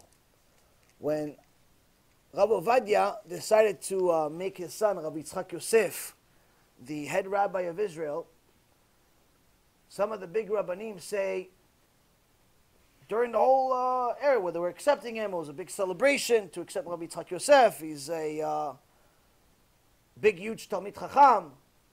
But they say, yes, but I want everyone to say out loud that we don't accept Rabbi Yitzchak Yosef as our rabbi. What? It's chutzpah. It's rude. It's embarrassing in public. No. It says, no chas v'shalom because he's not a holy man. No chas v'shalom because he's not Talmid Chacham. No. But because if we all accept him as our rabbi, that means Rabbi Ovadia is no longer needed, chas v'shalom. And Hashem will take him for us. So that's what they did. And Rabbi Yitzchak Yosef included. He did it himself also. No, I don't, chas v'shalom. But unfortunately, we lost our merit anyway. We lost Rabbi Ovadia anyway. Shortly after. It wasn't much longer. Same thing with Rav Steinemann. Died recently. It's not that they have lived their life. Once you become a giant sage, once you become a real mekubal, your life is no longer in your hands. Hashem decides. You can live 90 years, you can live 100 years, you can live 200 years, it doesn't make a difference. It's as long as the generation not only needs you, but has the merit to have you. So when Ezra, Sofer, and Nehemiah died, we realize that we have lost a huge amount of merits in Shamayim. Huge. For that, we cry till this day. But that happened on the 9th. And on the 10th, there was the attack on Yerushalayim started.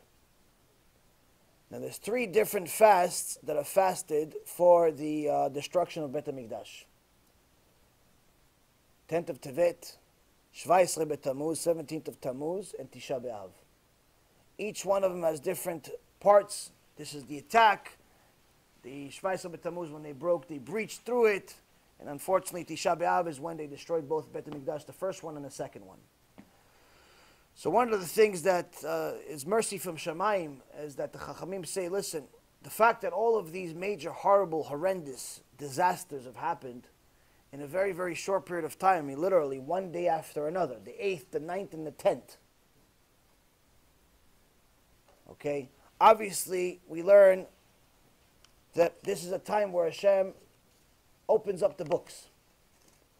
Opens up the books and reviews. Where do you stand? Are you one of those people that say, looking for leniencies? Looking for a new religion? Looking for a spiritual shortcut? Maybe you think you're going to go to some mekubal, give him $500 or $5,000, and that way you don't have to do something that Hashem asked you to do. It's going to override Hashem. Or you're one of the few that's actually helping save the nation. You use that same $500 to actually get people to do tshuva. Which one are you? So we see it. But as a mercy to the generation and a mercy to Am Yisrael, they said instead of mourning 3 days in a row, which in reality is what we should be doing, we should be mourning 8th, 9th, and 10th, the Chachamim knew that we can't handle it, so they pretty much combined everything to one day. Everything, the whole entire fast is going to be on the 10th of Tevet, which is on Thursday. Now, the awful things that happen on this day is for the same reasons of awful things happening today. It's people that are looking for shortcuts, people that are looking for things, for excuses. And if you look at the books, if you look at Ezra Sofer, if you look at Nehemiah, what was their job? What was written about them? What they do? They went and rebuked the people. They went and rebuked the people for being intermarried. They went and rebuked the people for Mechalel Shabbat. They went and rebuked the people for going against God. Not with just small things, with big things. Intermarriage didn't become a problem in our generation. Chilul Shabbat didn't become a problem in our generation. Fake mikubalim didn't become a problem in this generation. This is already a 2,000-year-old problem. And the cure is the truth. It's the same cure that we had 2,000 years ago. We're mourning right now because we weren't able to accept the truth 2,000 years ago. The question is, are we going to be able to accept it now, or we're going to continue looking for shortcuts? Many people are excited when there is a Brit Milah in the Bet Knesset. Why? Because that way they could skip Tachnun. Skip Tachnun. Or they're excited if it's a Chag, if it's a holiday, so they could skip Tachnun. They don't have to do Tachnun. Somebody gets married, Sheva Brachot, Baruch Hashem. We skip Tachnun. Or there's a lot of people that love every day, there's at least 1 or 2 text messages a day. Or there's a Hilula of some tzaddik that no one ever heard of. Or maybe you heard of him, but in reality you didn't know today was the day that he died. Why is everyone looking? Every Knesset has, oh no, it's a Hilula of this one, it's a Hilula of this one, it's a Hilula of this one. It's a memory of this tzaddik that died today. Why is everyone constantly looking for it? Because when it's a Hilula, you don't have to say Tachnun. If you're celebrating the Hilula, if you're celebrating the Brit Milah, if you're celebrating the Sheva Brachot, if you're celebrating all of these different things, that's a way for you to skip Tachnun. Sounds good. Sounds like fun. Chol HaMoed, day before Yom Kippur, these are all different days that you don't say Tachnun, based on the Chachamim. But we're looking for more days. It's not enough that we don't say Tachnun on Rosh Chodesh. It's not enough that we don't say it on Shabbat, or on Chol HaMoed, on the Moed itself, and Rosh Hashanah, and so on and so forth. But we look for Ilulas. We look for different ways. Why? Why do we keep looking for it? Because Tachnun takes maybe an extra 10 minutes or 5 minutes in your morning prayer, depending on whether you're skimming through it or you're actually reading it correctly. It could take literally 5 seconds. Or it could take 10 minutes. Depends on who you are. But what's the Tachnun really? The Tachnun says, please Hashem, our God and God of our fathers, let our prayers come before you and do not disregard them. Our King, we are not arrogant and we're not stiff-necked people to the point where we think that we have not sinned. Because in reality, we've sinned sins that were accidental. We've sinned sins that were on purpose, but just because of the Yetzirah. And we've sinned sins that we did dafka to make you mad. We've sinned. Us and the members of our household. And then you have to go through, so we're not pretending to be anything else. And then you have to go through what kind of sins we've made. Ashamnu. We've been guilty. Guilty of what? 1.5 million different things. Instead of everybody else is guilty. No, I'm not going to shul because the rabbi's bad. I'm not religious because my wife is this. I'm not this because you're always blaming somebody else. In reality, you're the one that's guilty. There's some guy that doesn't want to come to my, his family wants to move. His family wants to move. And he says, no, but I'm not going to wherever Rabbi Reuven is. I'm not going to wherever he is. Yeah, but it's good for your family. What do you care about me? There's 60,000 people in the community. No, I'm not going wherever he is.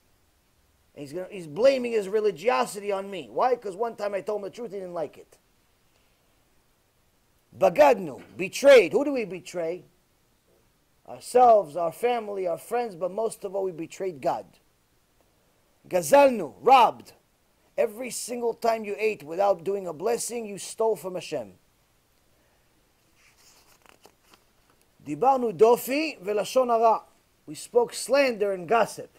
I don't need to explain that part. I don't think there's speech that comes out of mouth that's not lashon hara sometimes. Ayevinu. We've actually caused other people to sin, knowing that it's a sin. Virshanu. We actually made people sin just to make God mad. Zadnu. We acted wantonly.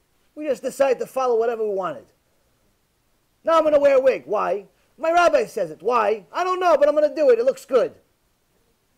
I'm going to do this. Why? I don't know. I like it. Yeah, but you have anything to hold on? You have anything to stand on? You're going to go to Shamayim. You're going to see Hashem. You're going to see Hashem. You're going to tell you, why'd you do it? I liked it. Okay. Gehenom section 6. Right over there. See where all the other people are? There. What are you going to go with? And it continues going word after word of different levels of sins. Different levels of sins. Now one guy, we'll finish off with this. One guy came to the Ramban. And he says to the Ramban, Nachmanites, he says, look at this Tachnun, 900 years ago. Obviously they were much more righteous than us. But he says to the Ramban, he says, look at this Tachnun, look how many different sins. I didn't make all these sins. Robbing, stealing, this, that. I didn't do all this. The Ramban says, if you actually knew what each one of them actually means, the root of each word, not only will you realize that you violated all of them, but you violated even more. And the fact that you're questioning, the fact that you even think that you're not guilty of everything here, that by itself is going to be a reason why they punish you in Shamayim. So you better do tshuva just for that alone. This is Ramban. You have a problem, go to him. He's in Gan Eden right now. Waiting for your questions. Waiting for your questions. You see, Rabotai, there's no shortcut to Gan Eden. There's no shortcut to fulfilling the will of Hashem. You want to go to Mekubal? They're in Gan Eden right now. You want instructions? Hashem has provided them. It's called the Torah. Stop looking for leniencies. Stop looking for shortcuts. Stop making your own rules. All of us have this sickness. I understand it's hard. I understand it's different. I understand. If it's hard for you, fine. But don't start making new rules. Say, okay, I'm not a winner right now. I'm losing here. I can't do this, this, and this. Fine. But it's true nonetheless. Listen, I can't do ta-ta-ta-ta-ta. Whatever your hardship is, someone that can't wear tzitzit because he feels hot. Okay. Someone who can't keep Shabbat 100% because it's hard for him, because of this, this, and this. Someone who can't watch his eyes because he's a gilgul of a mamtera, of a fountain. He needs to look at anything that walks. He's a reincarnation of one of these mamterot. He has to go like this all the time. Whatever, he can't watch his eyes, miskin. Or someone that eats everything that's in front of him. He's like a pig. He's a pig. If it moves, it doesn't move, he eats it. It's hard for him. Fine, it's hard for you. God understands it's hard for you. It's still wrong. But he understands it's hard for you. You have to overcome it. Until you overcome it, until you're able to keep Shabbat, until you're able to keep modesty, until you're able to do what you know and I know and the Torah knows is right, don't ever say it's wrong. Don't ever say it's not for you. Don't ever say it's not right. Why? Because by saying that it's too much is kfirah. That's a different level of sin. By saying that modesty that is not applicable to this generation, by saying that you're allowed to put avodah zarah on your head, by saying that you're allowed to drive today because Moses didn't have a car, by saying all of these different crazy things that people say to justify their sins, that by itself is an additional sin. And the reason why is because you're calling Abba in Shamayim, you're calling Hashem Yitbarach a bad father. Why? Because every good father in the world, it's flesh and blood. Every normal father in the world will never give his child to do something that he knows for sure he's going to fail. Anyone here that has children knows that they're not going to tell the kid, hey listen, pick up this 2,000-pound weight over your head and jump for me. You're not going to tell him that. Why? Because you know he can't do it. You're not going to tell him to pick up 2,000 pounds over his head. You're not going to tell him to go pick up a plane in one finger. Why? Because you know he can't do it. So you're not going to give him the horrible feeling of failing when you know that's the only feeling he can get. Because he can't pass. Why? Because you love him and you love her. What makes you different? Well, you're a better father than Hashem? You think that Hashem gave you a rule that you can't pass? You think that Hashem gave you something that you can't do? Why, he wants you to fail?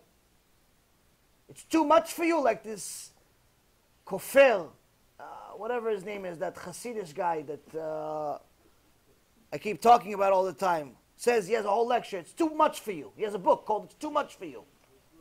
He has a book. He wrote a book. I don't know, probably he doesn't know how to spell, so he had other people write it. But the point is that he wrote a book. It's too much for you. It's too much for you. Judaism is too much for you. The title is Kfirah. The title of the book is Kfirah in Hashem.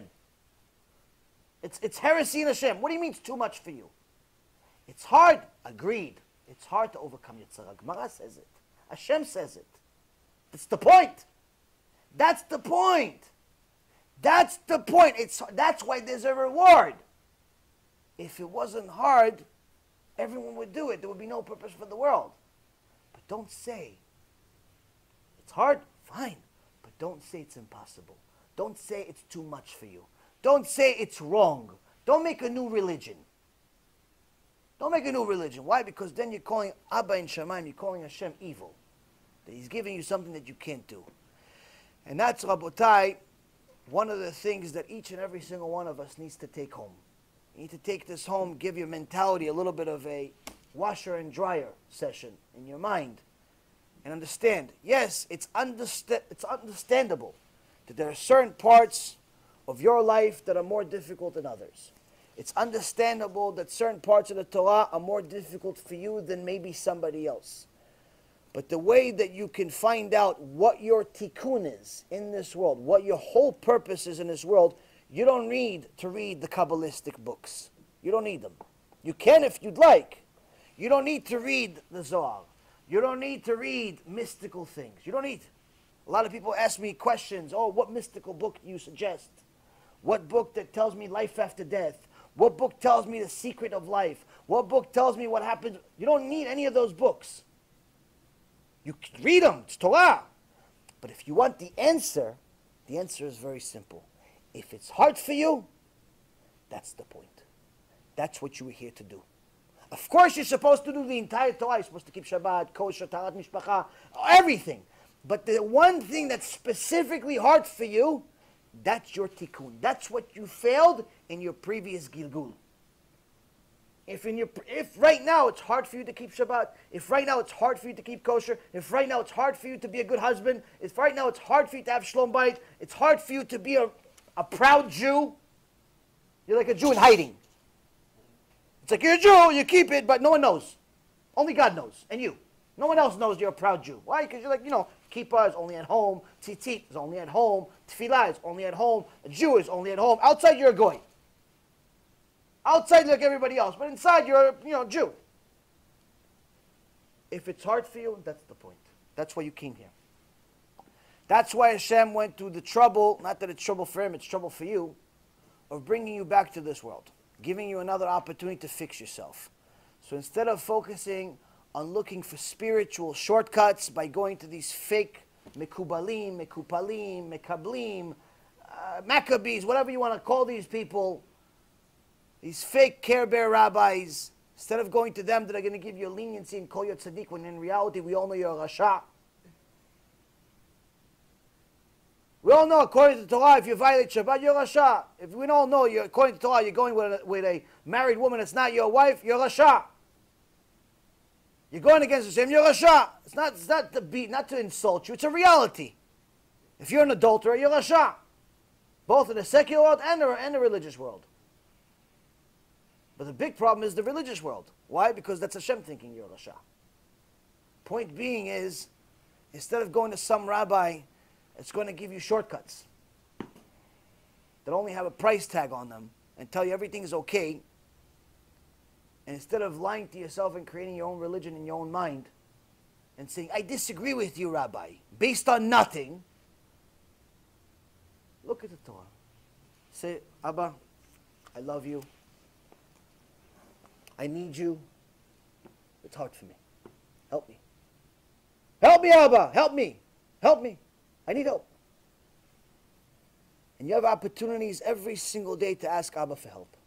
Every day you have opportunities to ask Abba for help. There's a countless amount of opportunities. If you don't know them, that's why the Chachamim gave you tefillah. As a man, you're obligated to pray 3 times a day. Every single time you pray, the Chachamim already gave you words to say that they knew sound good in Shamayim. Now, sometimes you pray so much that you get used to it and you forget that you're praying. You're praying, but you're thinking about the stock market. You're praying, but you're thinking about your kids. You're praying, but you're thinking about your husband. You're praying, but you're thinking about the employees being late. You're praying, but you're thinking about some girl you saw. You're praying, but you're thinking about everything but God. So you should know that when you pray, God's in front of you. Think about that for a second. Second, in the prayer, there are different spots within the prayer that you can and should add your own words. Not to replace what the Chachamim say, but to supplement it. To add certain parts within Amidah, the certain parts within other parts of Tefillah, that you should add your own words. 3, if you're really smart and you want bracha, parnasah, refuah shlema, and all the good blessings in the world, you should do birkat hamazon as often as you possibly can. Meaning you should eat bread no less than twice a day, but at least once a day.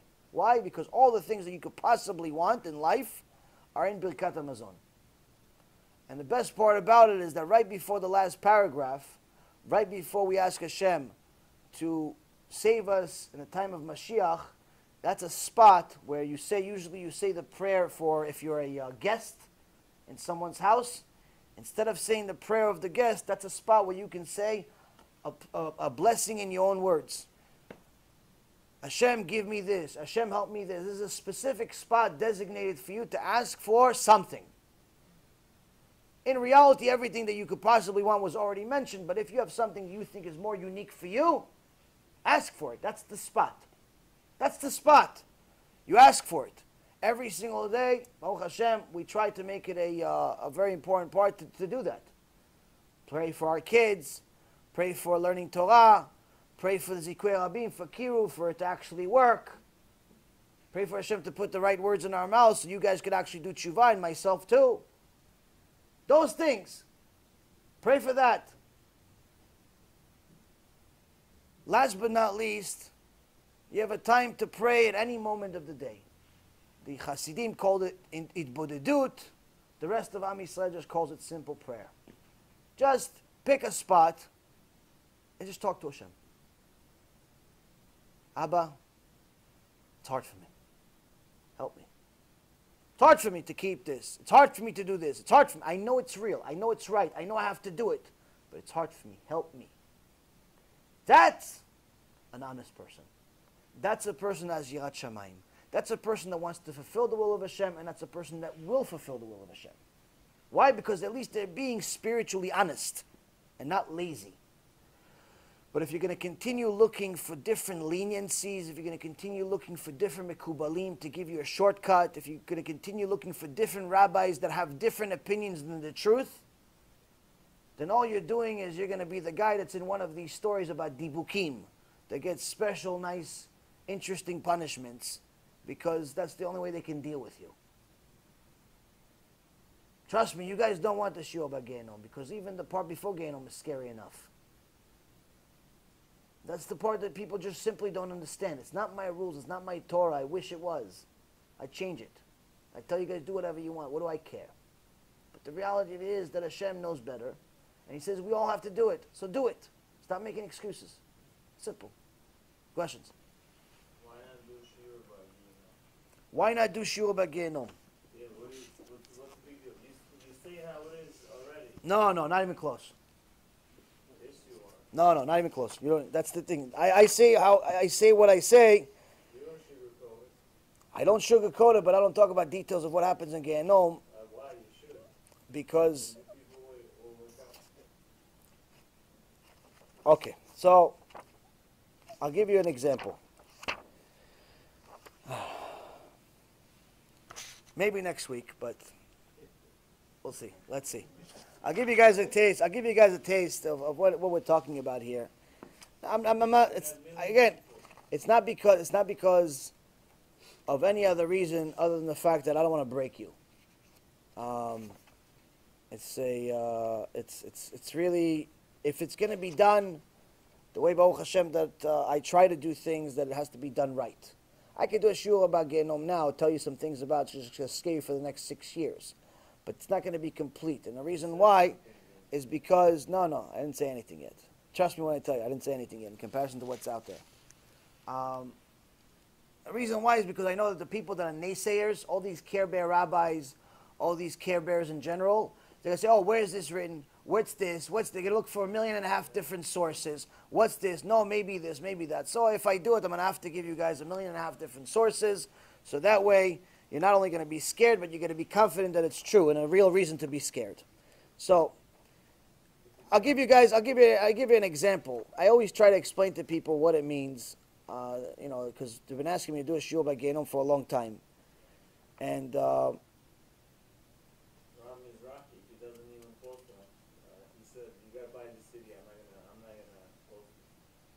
yeah, no, it's not about buying the seed. He has to give it to you. He doesn't sell it.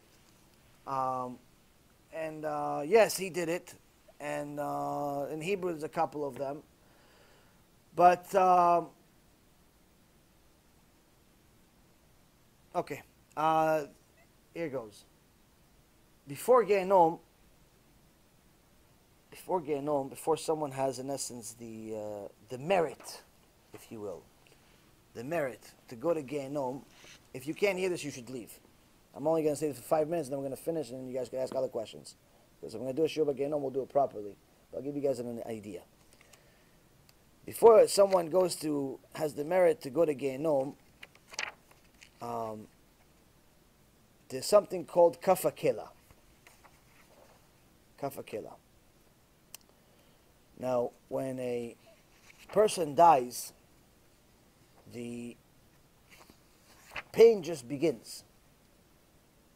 A lot of people that are depressed and mentally unstable think that if they kill themselves, they are going to end their pain. But little do they know that their pain is just going to begin. And the pain begins at the gravesite. The gravesite. So first off, when a person dies, there's a few special types of vicious angels that extend the size of the grave, make it deeper, so that way that you can stand. You can stand in the grave. They put back the neshama inside the body, so it's no longer a dead person like you know it. It's the neshama goes back inside the body, and then they start beating it. And beating it, and beating it, and beating it, and beating it, and beating it, non-stop until they separate the klipa from the neshama. What's the klipa? The klipa is your yetzirah. The klipa is all the sins that you've made in your life. How long is the beating going to take place? How long? Depends how many sins you've made. If you are righteous and you've spent your whole life learning Torah, fulfilling the will of Hashem, working on Yirat Shamayim, working on MUSSAR, perfecting your character traits, eliminating your anger, your stinginess, all the horrible, horrible things that have become part of everyone's nature, then you've already encountered suffering in this world, which made your neshama very soft, which made the separation between your neshama and the klipa just require a small tap. Just require a small tap. If, on the other hand, you're like the vast majority of people, which in reality are far, far away from everything I just described, then they could be beating Hashem Merachem Aleinu, and Alechem. It could be years. Years. Not hours, not minutes, years. One story in the Minchat Yehuda was a person that was beaten in the grave for 12 years. We're not talking about Gehinom. We're not even talking about Kafakela. We're just talking about the grave. The concept of time is not the same thing as time here. Yes, the time is the same as time, but Hashem could change time. So, for example, there was one neshama that Rav Yudah Ftaya, alav Shalom, helped elevate this neshama, and he took this person out of Kafakela and got him to Gehinom. And then after he was at Gehinom, he was suffering horribly, suffering Kafakela, he was suffering Gehinom. But then he prayed for him and so on, and he took him, and eventually the Gehinom sentence began after Kafakela. And he prayed for him, and he appeared. He appeared to him through a different person or whatever.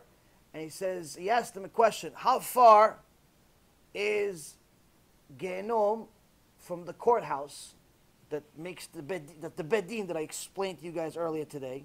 How far is Gehinom from that courthouse, and how far is that courthouse from here?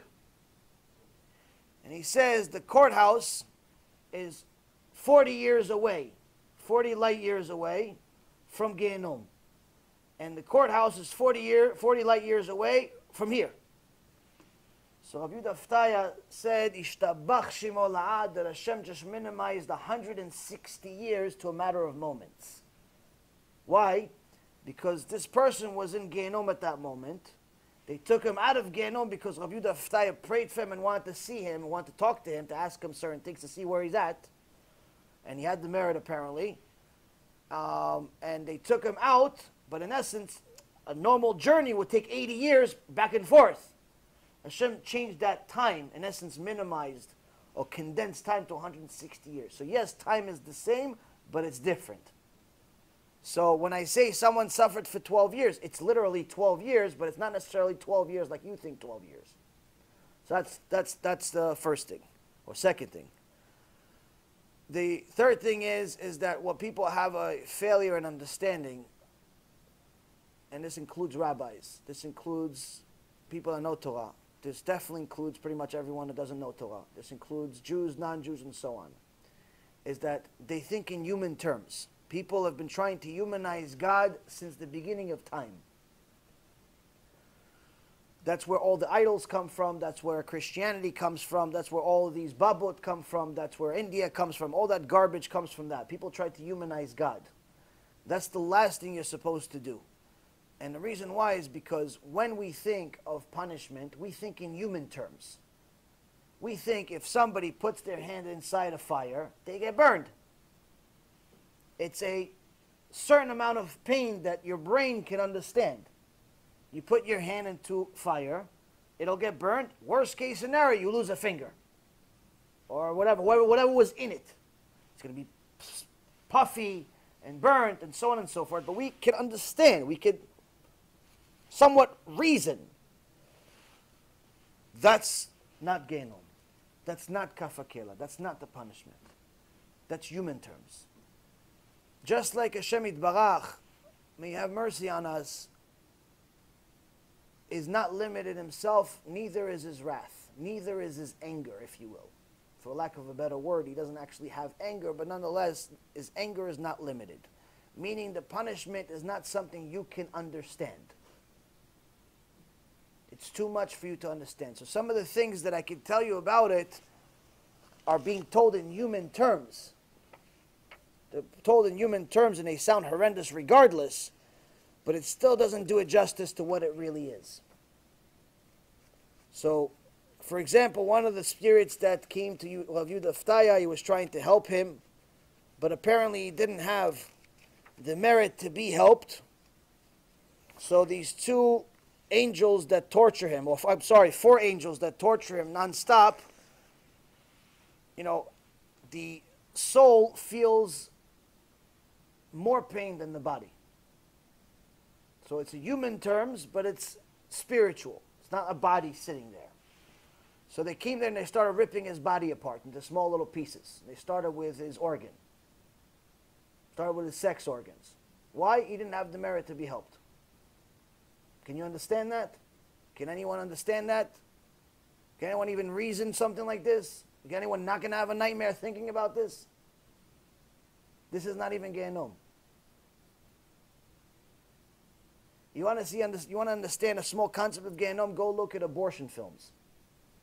Look at what happens to the baby that they kill and they think it's okay. At this Imach Shimam V'Zicham, Planned Parenthood, and all these abortion clinics. No, we're just killing a little baby. It's nothing. It's just a pala. It's nothing. Nothing happens. Nothing happens. Just nothing in there. Just a piece of meat. It's not even a piece of meat. It's nothing. It's a hormone. It's nothing. It's gas. It's nothing. It's nothing. But in reality, it's 100% a human being. Small, but nonetheless 100% a human being. After 40 days, it's 100% living human being. Arms, legs, ears, eyes, brain, everything. Just small. And if you see what they actually do to them, they even do it after 6 months in some cases.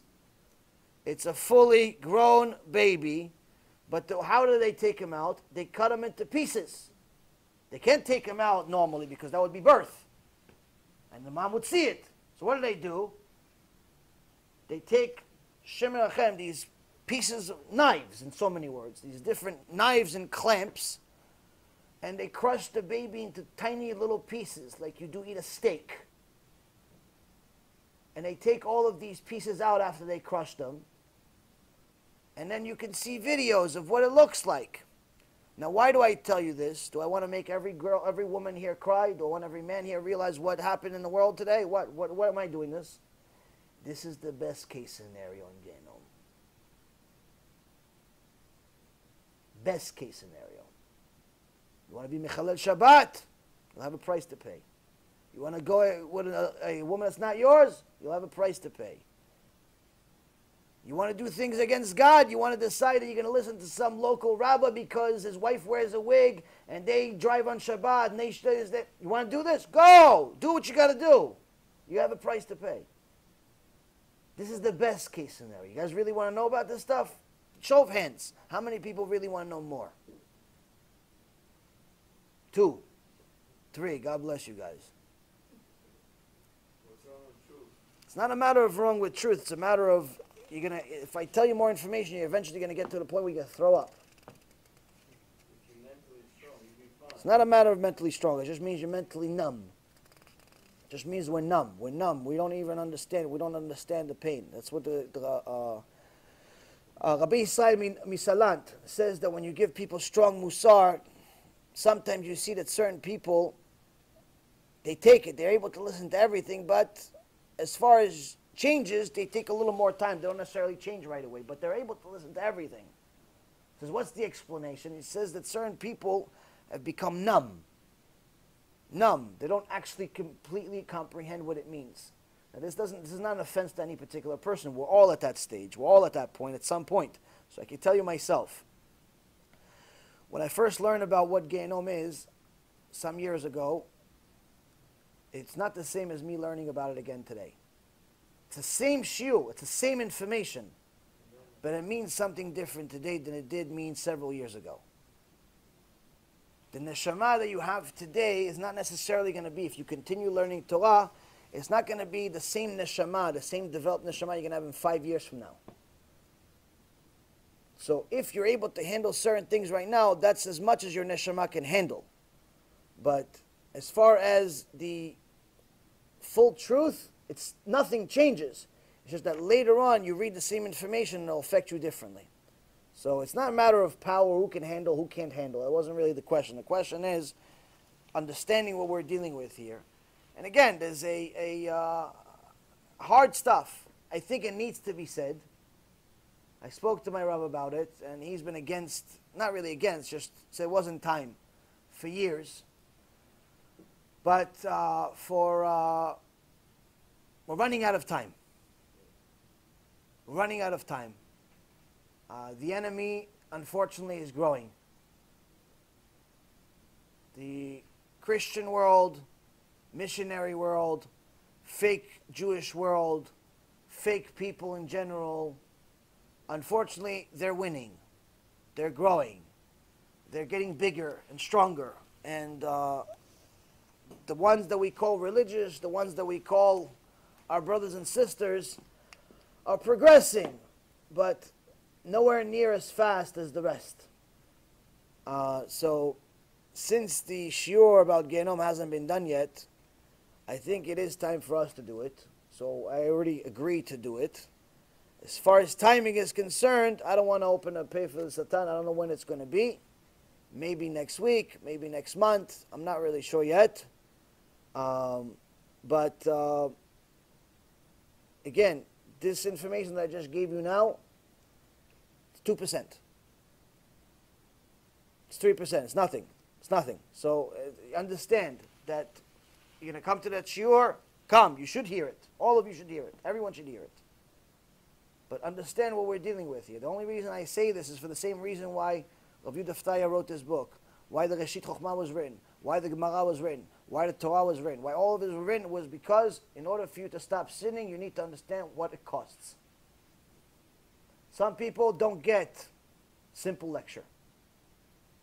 You could tell them a lecture. I have a guy who's been listening to lectures, my lectures, 3-4 years, still doesn't keep Shabbat, nothing. Loves the lecture, he thinks it's great. He loves it, tells, oh, wow, amazing, I love it, wow, great, I get all the compliments in the world. Still doesn't keep anything. Why? He's not getting it. He's not getting it. You know, he doesn't listen to it on a regular basis, but nonetheless he listens to it, and every time he listens, he sends me a message, oh, wow, great, good shiur, wow, entertaining. Like you think it's like a talk show host. You know, so the thing is, though, is that it's a, we need to know. We need to know the price. Yeah. But if Hashem runs, I know Hashem runs the world. I understand that. Okay. Everything happens through all the Planned Parenthood, whatever the example you just mentioned. We're probably a million times worse than the people 2,000 years when Bet HaMikdash was destroyed, the second one. And we're a lot worse. Point. What is, like, how come, you know, we're getting, these people, it's getting worse, but they only had it for 400 years, each Bet HaMikdash. The first one was for 410, for 420, but here we're, you know, people are going against it, Judaism completely, and, but they're not being, there's no lesson told, nothing. How come? Well, we've been in exile for 2,000 years. I understand that point, but still, but if Hashem runs the world, but why is this happening? Why? What's happening?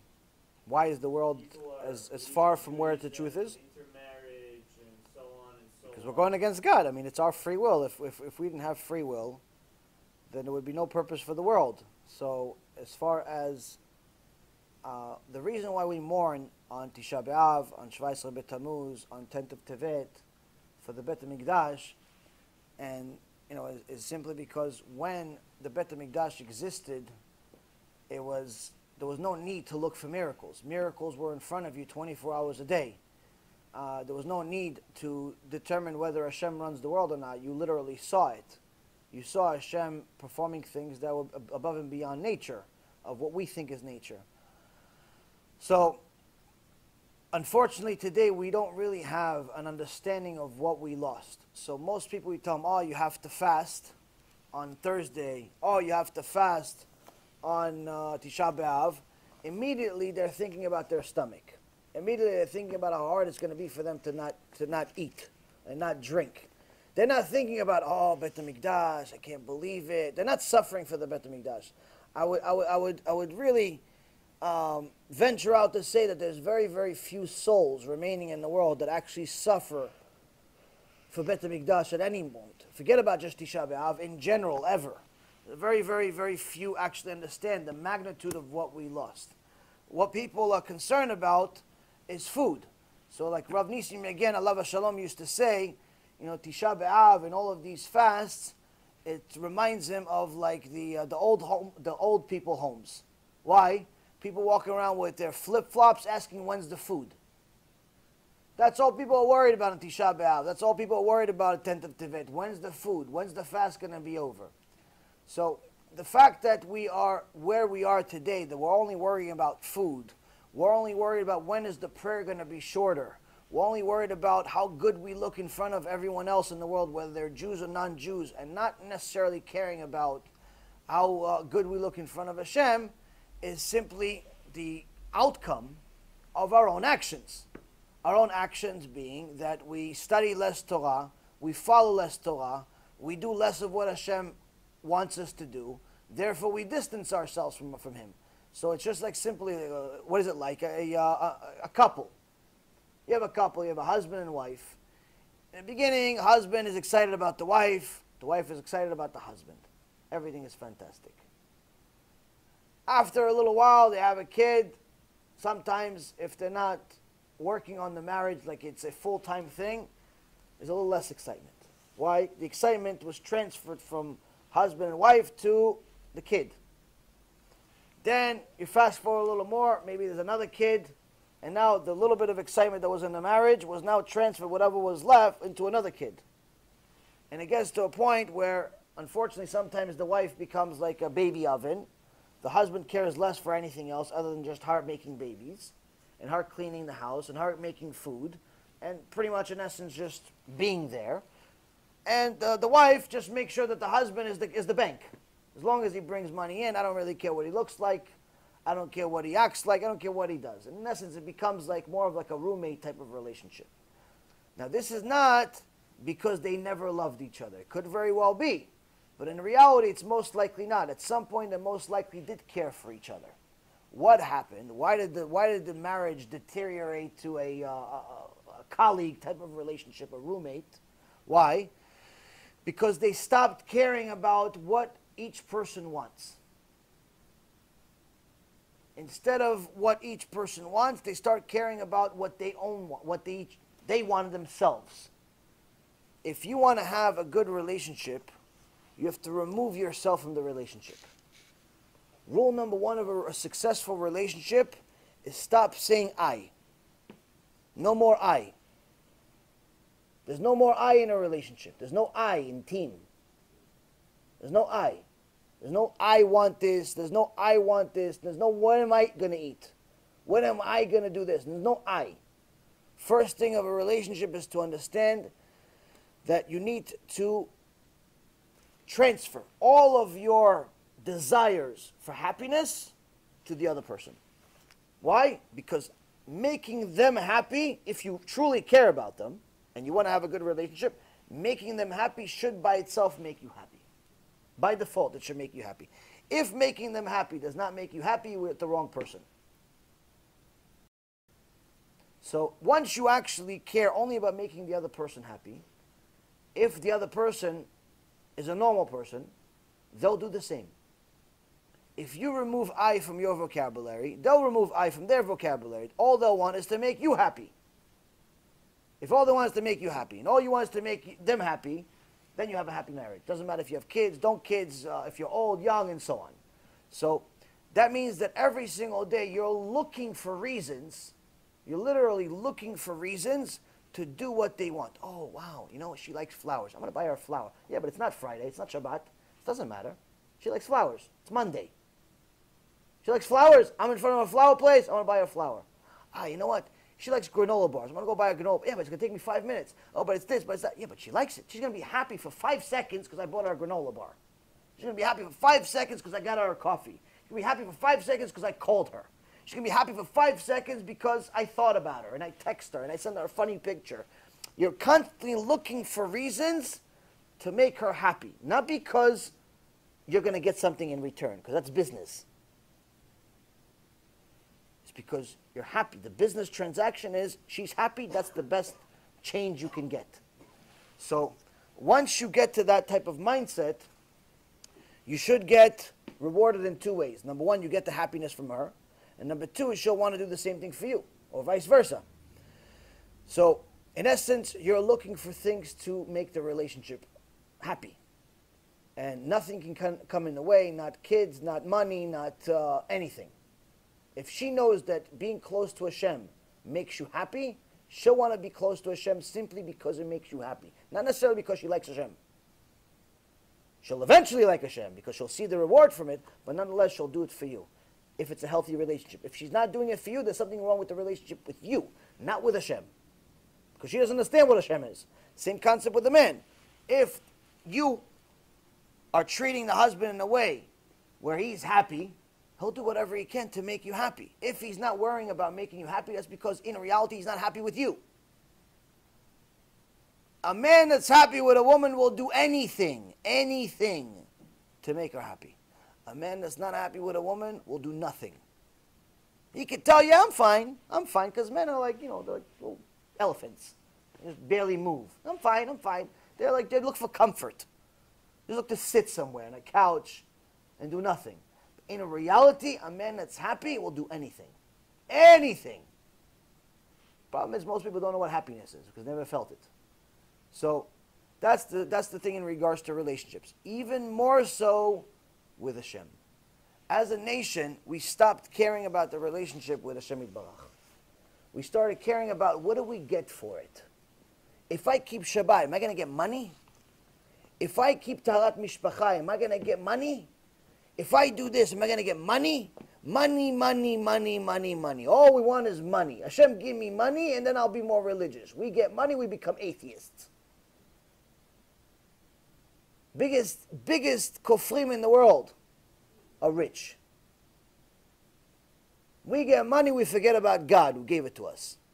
So the reality is that we're changed our relationship. We think that the reward is in this world, and we ask for Hashem to do business with us. I'll do this, but give me this. I'll do this, but give me this. I'll get, if you give me a job, I'll be religious. If you give me this, I'll do this. We try to negotiate with Hashem. Aside from the fact that it's stupid, when you really understand the significance of it, it's just the wrong way going about life. And the reason why is because if you have that type of relationship with Hashem, and unfortunately many rabbis advocate this type of relationship, where if you do something, Hashem will reward you for it in this world. They tell, if you give tzedakah, Hashem will give you 10 times more. If you donate to my cause, Hashem will give you 100 times more. If you come this, Hashem will do this for you. Hashem will do this for you. The reality is that this is a system that's bound to fail. And the reason why is because Hashem eventually says, you know what? Let's see what happens if I don't do it. You still love me? I didn't do it. You gave tzedakah, I took the money away. Not only you didn't get rewarded, I actually made you lose money. You still going to give tzedakah again? You still love me? Did you give tzedakah for tzedakah's sake? Because it's a mitzvah, Hashem commanded. You give tzedakah because you want to publicize Torah. You give tzedakah because you want to publicize, Am Yisrael becoming Jewish and not just Jews, wandering in the world not even knowing that they're Jewish. Are you advocating the IDF because you want to show that we have weapons? Or are you advocating Torah to show that we actually have a weapon? What are you doing? And that's the thing. So if someone gives that type of tzedakah where they're looking for a reward, eventually they're going to get a test. And this is not me wishing bad on anyone, this is just a reality. This is what Torah says. Eventually Hashem says, I'm not going to give. Do you still love me? You still love me. I didn't give it to you. I didn't give you a reward. I'll give it to you later, but you don't believe. I didn't give it to you. Actually, in fact, I punished you for it. I made it look like a punishment. You gave $500,000 in tzedakah, thinking that next year you're going to get $5 million. Not only you didn't get the $5 million, you actually lost $5 million. You still love me? I'm still God? You still going to go pray? You still going to go to Binyan? You still going to keep Shabbat? Or are you going to become kofir because Hashem didn't give it to you? And that's the thing. So once we understand that all of the mitzvot, number one, we have to do them because Hashem said so. That's Yirat Shamayim. Second of all, if you want to have a good, successful relationship with Hashem, you have to worry about what He wants from you for the sake of the relationship itself. And ultimately get to a point of loving Hashem and exercising that love. Why Am Yisrael is not at that point is the very same reason why the Mashiach hasn't come. Mashiach hasn't come because if he comes right now, this will be a bloodbath. I don't know what percentage it is, but it's a large percentage, unfortunately. Unfortunately, it's a large percentage. It's a water everywhere. Just forget the little paper towel. So, the key is to understand that we have a mission. We have to work on ourselves. We have to help Am Yisrael. So, Hashem, we do tshuva. Thank you, Any other questions? Oh, people can get more scared. God bless you. You're the only one that's advocating for getting scared. No, I think I scared you guys enough. Okay. For those who might say that the Torah is examples of someone very holy coming from a legal relationship, Good. the Mashiach. So, but also, the Torah says something impure is not going to come from something pure is not going to come from something impure. Right. So why does the Torah reconcile? Well, the difference is that the Mashiach, so the story of Mashiach is the story of the Mashiach as it is, because one of the promises that Hashem made is that once the Mashiach comes, he's going to slaughter the Satan. He's going to slaughter the Malach HaMavet. He's going to slaughter the Yetzirah. So the number one thing that the Yetzirah does not want is for the Mashiach to come, because that's his funeral, if you will. So one of the jobs of the Satan himself, not even his servants, and not even his soldiers and so on, is to get in the way of the Mashiach, to get in the way. So this is in essence a thing that's very logical. So in essence, every single time something that's relevant to the Mashiach happens, Hashem made it happen in an unusual way in order to hide it from him, in order to not give him the opportunity to get in the way. So for example, in the Maaseh of Tamar and Yehuda, that we learned a couple of weeks ago, the Satan thought exactly like what you said. Tameh yotze mi tameh, taor yotze mi taor. Pure, impure comes from impure, and pure comes from pure. So when he saw that Yehuda was being influenced by Hashem to go with a prostitute, and Tamar was pretending to be a prostitute, he didn't know necessarily that they're going to be together. He has said nothing good can come out of what's going on over here, because she's making a sin, he's making a sin, Hashem's not happy. I don't need to bother with this. Let me go bust the brothers' chops. The other 11 that are making mitzvot, fulfilling Hashem's will, let me go mess with them. Let me get them to do something foolish. So that, in essence, gave that activity a moment, a moment of opportunity, where they were able to cohabit, and in essence, bring the two sons, one of which ends up being the seed of Mashiach. If you go actually before that, Lot and his two daughters. Again, the Satan saw that Lot wasn't exactly the most righteous man in the world. And him being in a cave with his two daughters didn't exactly look like anything that good was going to come out of it. So he didn't bother getting in the way of anything. If he knew that if they cohabit, Mashiach is going to come out of it, Shlomo HaMelech is going to come out of it, David HaMelech is going to come out of it, he would have stopped it. He would have appeared as something and said, no, come on, it's your daughters. All of a sudden he's a tzaddik. All of a sudden he's righteous. Come on, you're going to be with your daughters? No, let me wake him up. Well, you're drunk. You shouldn't drink. It's bad for you. Go smoke marijuana instead. I don't know. It would have said something. So the point is that he would have gotten away. So logically, it didn't make sense. But that's exactly the reason of why Hashem used it. Same thing with David and Bathsheba. The way that the relationship looked initially, it didn't look like it was appropriate, even though it was 100% legal according to the Torah. And the Gemara says in Masechet Shabbat that anyone that says that David HaMelech sinned is wrong. He did not sin. But nonetheless, it looked like a sin. It appeared like a sin. And that's the reason why the Satan didn't bother getting in the way. So, in essence, Hashem, this is just a few reasons that the Chachamim explained to us, the Gemara explains to us, and so on, of why Hashem does what he does. Of course, there's 1.5 million infinite amount of other reasons of why Hashem does what he does. This is just a few tastes that we know of, or at least that I know of. So, in essence, the route or the journey of the Mashiach has to be an unusual journey simply because it's someone is specifically getting in the way. Whereas in other cases, for example, like the issue of Shabtai Tzvi or Elisha Acher, and so on and so forth, where they had souls that had issues. Like Elisha Acher, for example, the Gemara says, how could it be that somebody that learned so much Torah eventually went so bad that he became a heretic? He murdered, he did this, he did that, he did a lot of bad things. How could it be?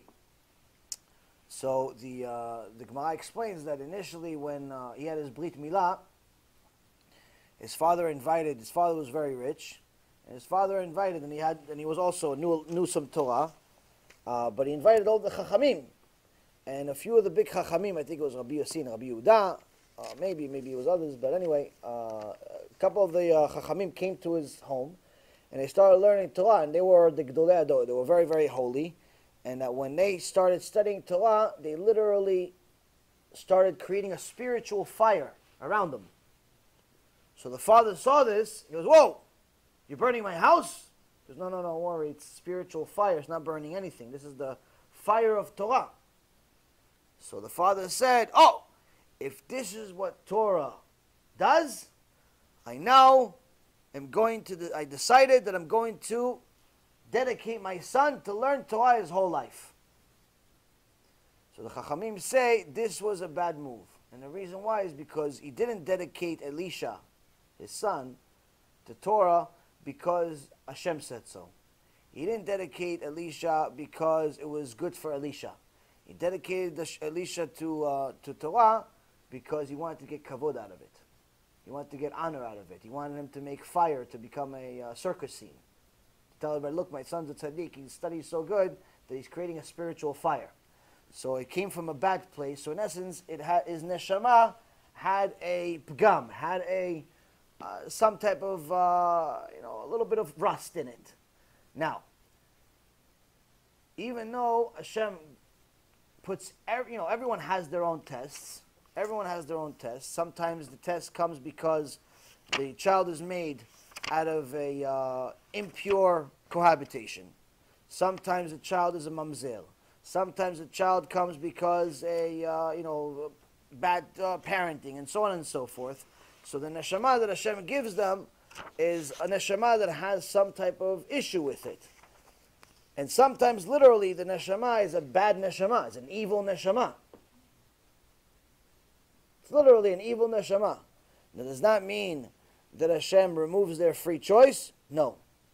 The Or Chaim HaKadosh explains that if Hashem creates to the most extreme example, literally brings an evil neshama, bad neshama, has horrible traits, Esav, passed by the place of Avodah Zarah, wanted to go. Passed by the synagogue, didn't want to go, wanted to run away. So what, did he remove his free choice? No, absolutely not. The Or Chaim HaKadosh explains is that these evil neshamot, just like they have the inclination to do evil, they have at least just as strong an inclination to do good. So he gave them an inclination to be an idol worshiper, be a pope. But he also gave them the same power to be the Gdol Ador in Torah. So there was actually a famous story. Somebody came to Rav Nisim again, and he said to him, listen, me and my friend, we both went to the same yeshiva. Me and my friend, we both learned from the same rabbi. Me and my friend, we learned Torah, every day, everything is good. We both had children. Both wives are kosher. Both wives are religious. Both wives are good. Kids. He had a kid, I had a kid. Both kids went to the same yeshiva. Both kids had same rabbi. Both kids learned Torah. Everything is good. His son became rabbi. My son became a komil. Priest. How do you explain this, Kvod Harav? He says, I don't know your son or you to explain what happened, but I can tell you why it could happen. his son saw his father every day wake up in the morning, 4 o'clock in the morning to go to tefillah, excited to go pray to God. And then after he prayed to God, he was excited to go learn some Torah. And then after he learned Torah, he was excited to fulfill the will of Hashem in one way or another, even during his business, and during his life, and during his marriage, and during his everything. When you whispered Torah in his ear, like Rav Aaron Kotler, alav shalom, when you would whisper Torah, just the word Torah, in his ear, even in a hospital bed, you would see his face change. Torah, Torah, Torah, Torah. So you whisper Torah in his ear, he gets happy. Unfortunately, sometimes people have a different father. You wake up in the morning, they go to Beit Knesset. It's because they have to. They go and learn Torah. They learn. But they don't really feel like it. It's because they have to. They do mitzvot. They do. It's because they have to. They build a sukkah. It's because they have to. Can't wait till Sukkot is over so I go back to my house type of mentality. The other guy can't wait for the sukkah so he can stay there. And he wants the Sukkot to be extended. He says that's the difference. So one guy is excited about Torah, so his son sees, ishtabach shimo la'ad, eze yofi that I have this Torah. Now I inherited this Torah that my father's so excited about. I'm excited about it. He's excited, I'm excited. He wants it, I want it. I want to replicate Abba. So the son's excited about Hashem. The other son, he says, my Abba, he only studies Torah, he only fulfills the Torah because he has to. I don't have to. I'm new generation. I can do whatever I want. You keep your own dreams, Abba. I'm going somewhere else. And he says that's why it happens sometimes. And as he's telling the story, the guy that his son turned to a priest starts crying. He says, that's exactly me. I'm the one that always did it just because I had to. I never knew that was a problem. So, Judaism is not something that you do simply because you have to. You have to do it because you have to. But you shouldn't stay that way. You have to work on eventually wanting to do it. That's why learning Torah is something that you have to do on a daily basis. If you're fulfilling the will of Hashem, you go into Beit Knesset and you're learning and you're doing all different things simply because you have to, eventually you're going to break. Eventually you're going to break. If you're doing it just because you want to show other people that you're doing it and they're not doing it, eventually you're going to break. If you're doing Torah because of the wrong reason, eventually you're going to break. You have to do Torah because you're working on the relationship you have between you and Hashem Yitbarach. So that's the most important thing. And B'ezrat Hashem, listen, I think that the issue of reward and punishment is important for all of us to know. The details of the punishment are also important to know at least once in your life. At least once in your life. That's what my Rabbi and I decided, that we have to do the shiur because it's simply not available in English. It's simply not available in English. So at the very least, once in our life, we have to do the shiur. It's not a easy shiur to do. Trust me, it's probably hard for you guys to listen to some of this stuff. It's even more hard, or at least as hard for me to say it.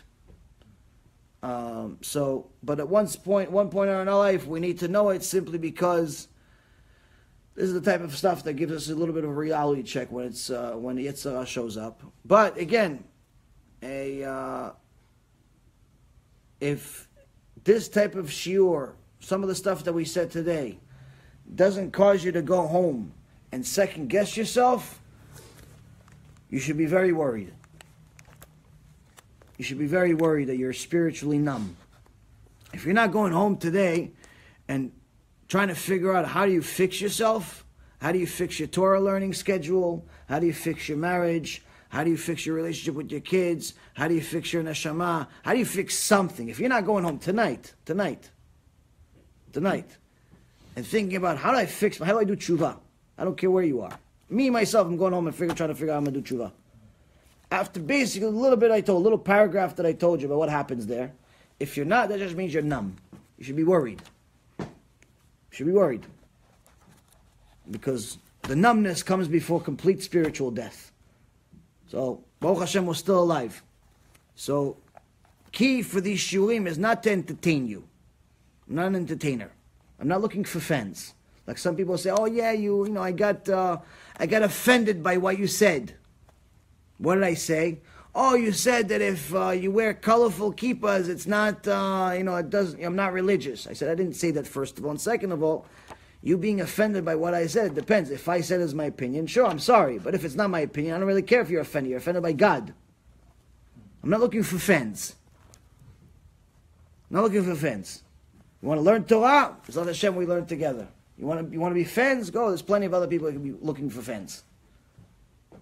So, this is the type of shiur that needs to help you do tshuva. Tonight's shiur, B'ezrat Hashem, tomorrow's shiur, also around here. And anyone that wants to come should RSVP to Naomi. And next week, most likely, is going to be the day that we do the shiur. Be ready. Take notes. And don't eat too much before you come to the shiur.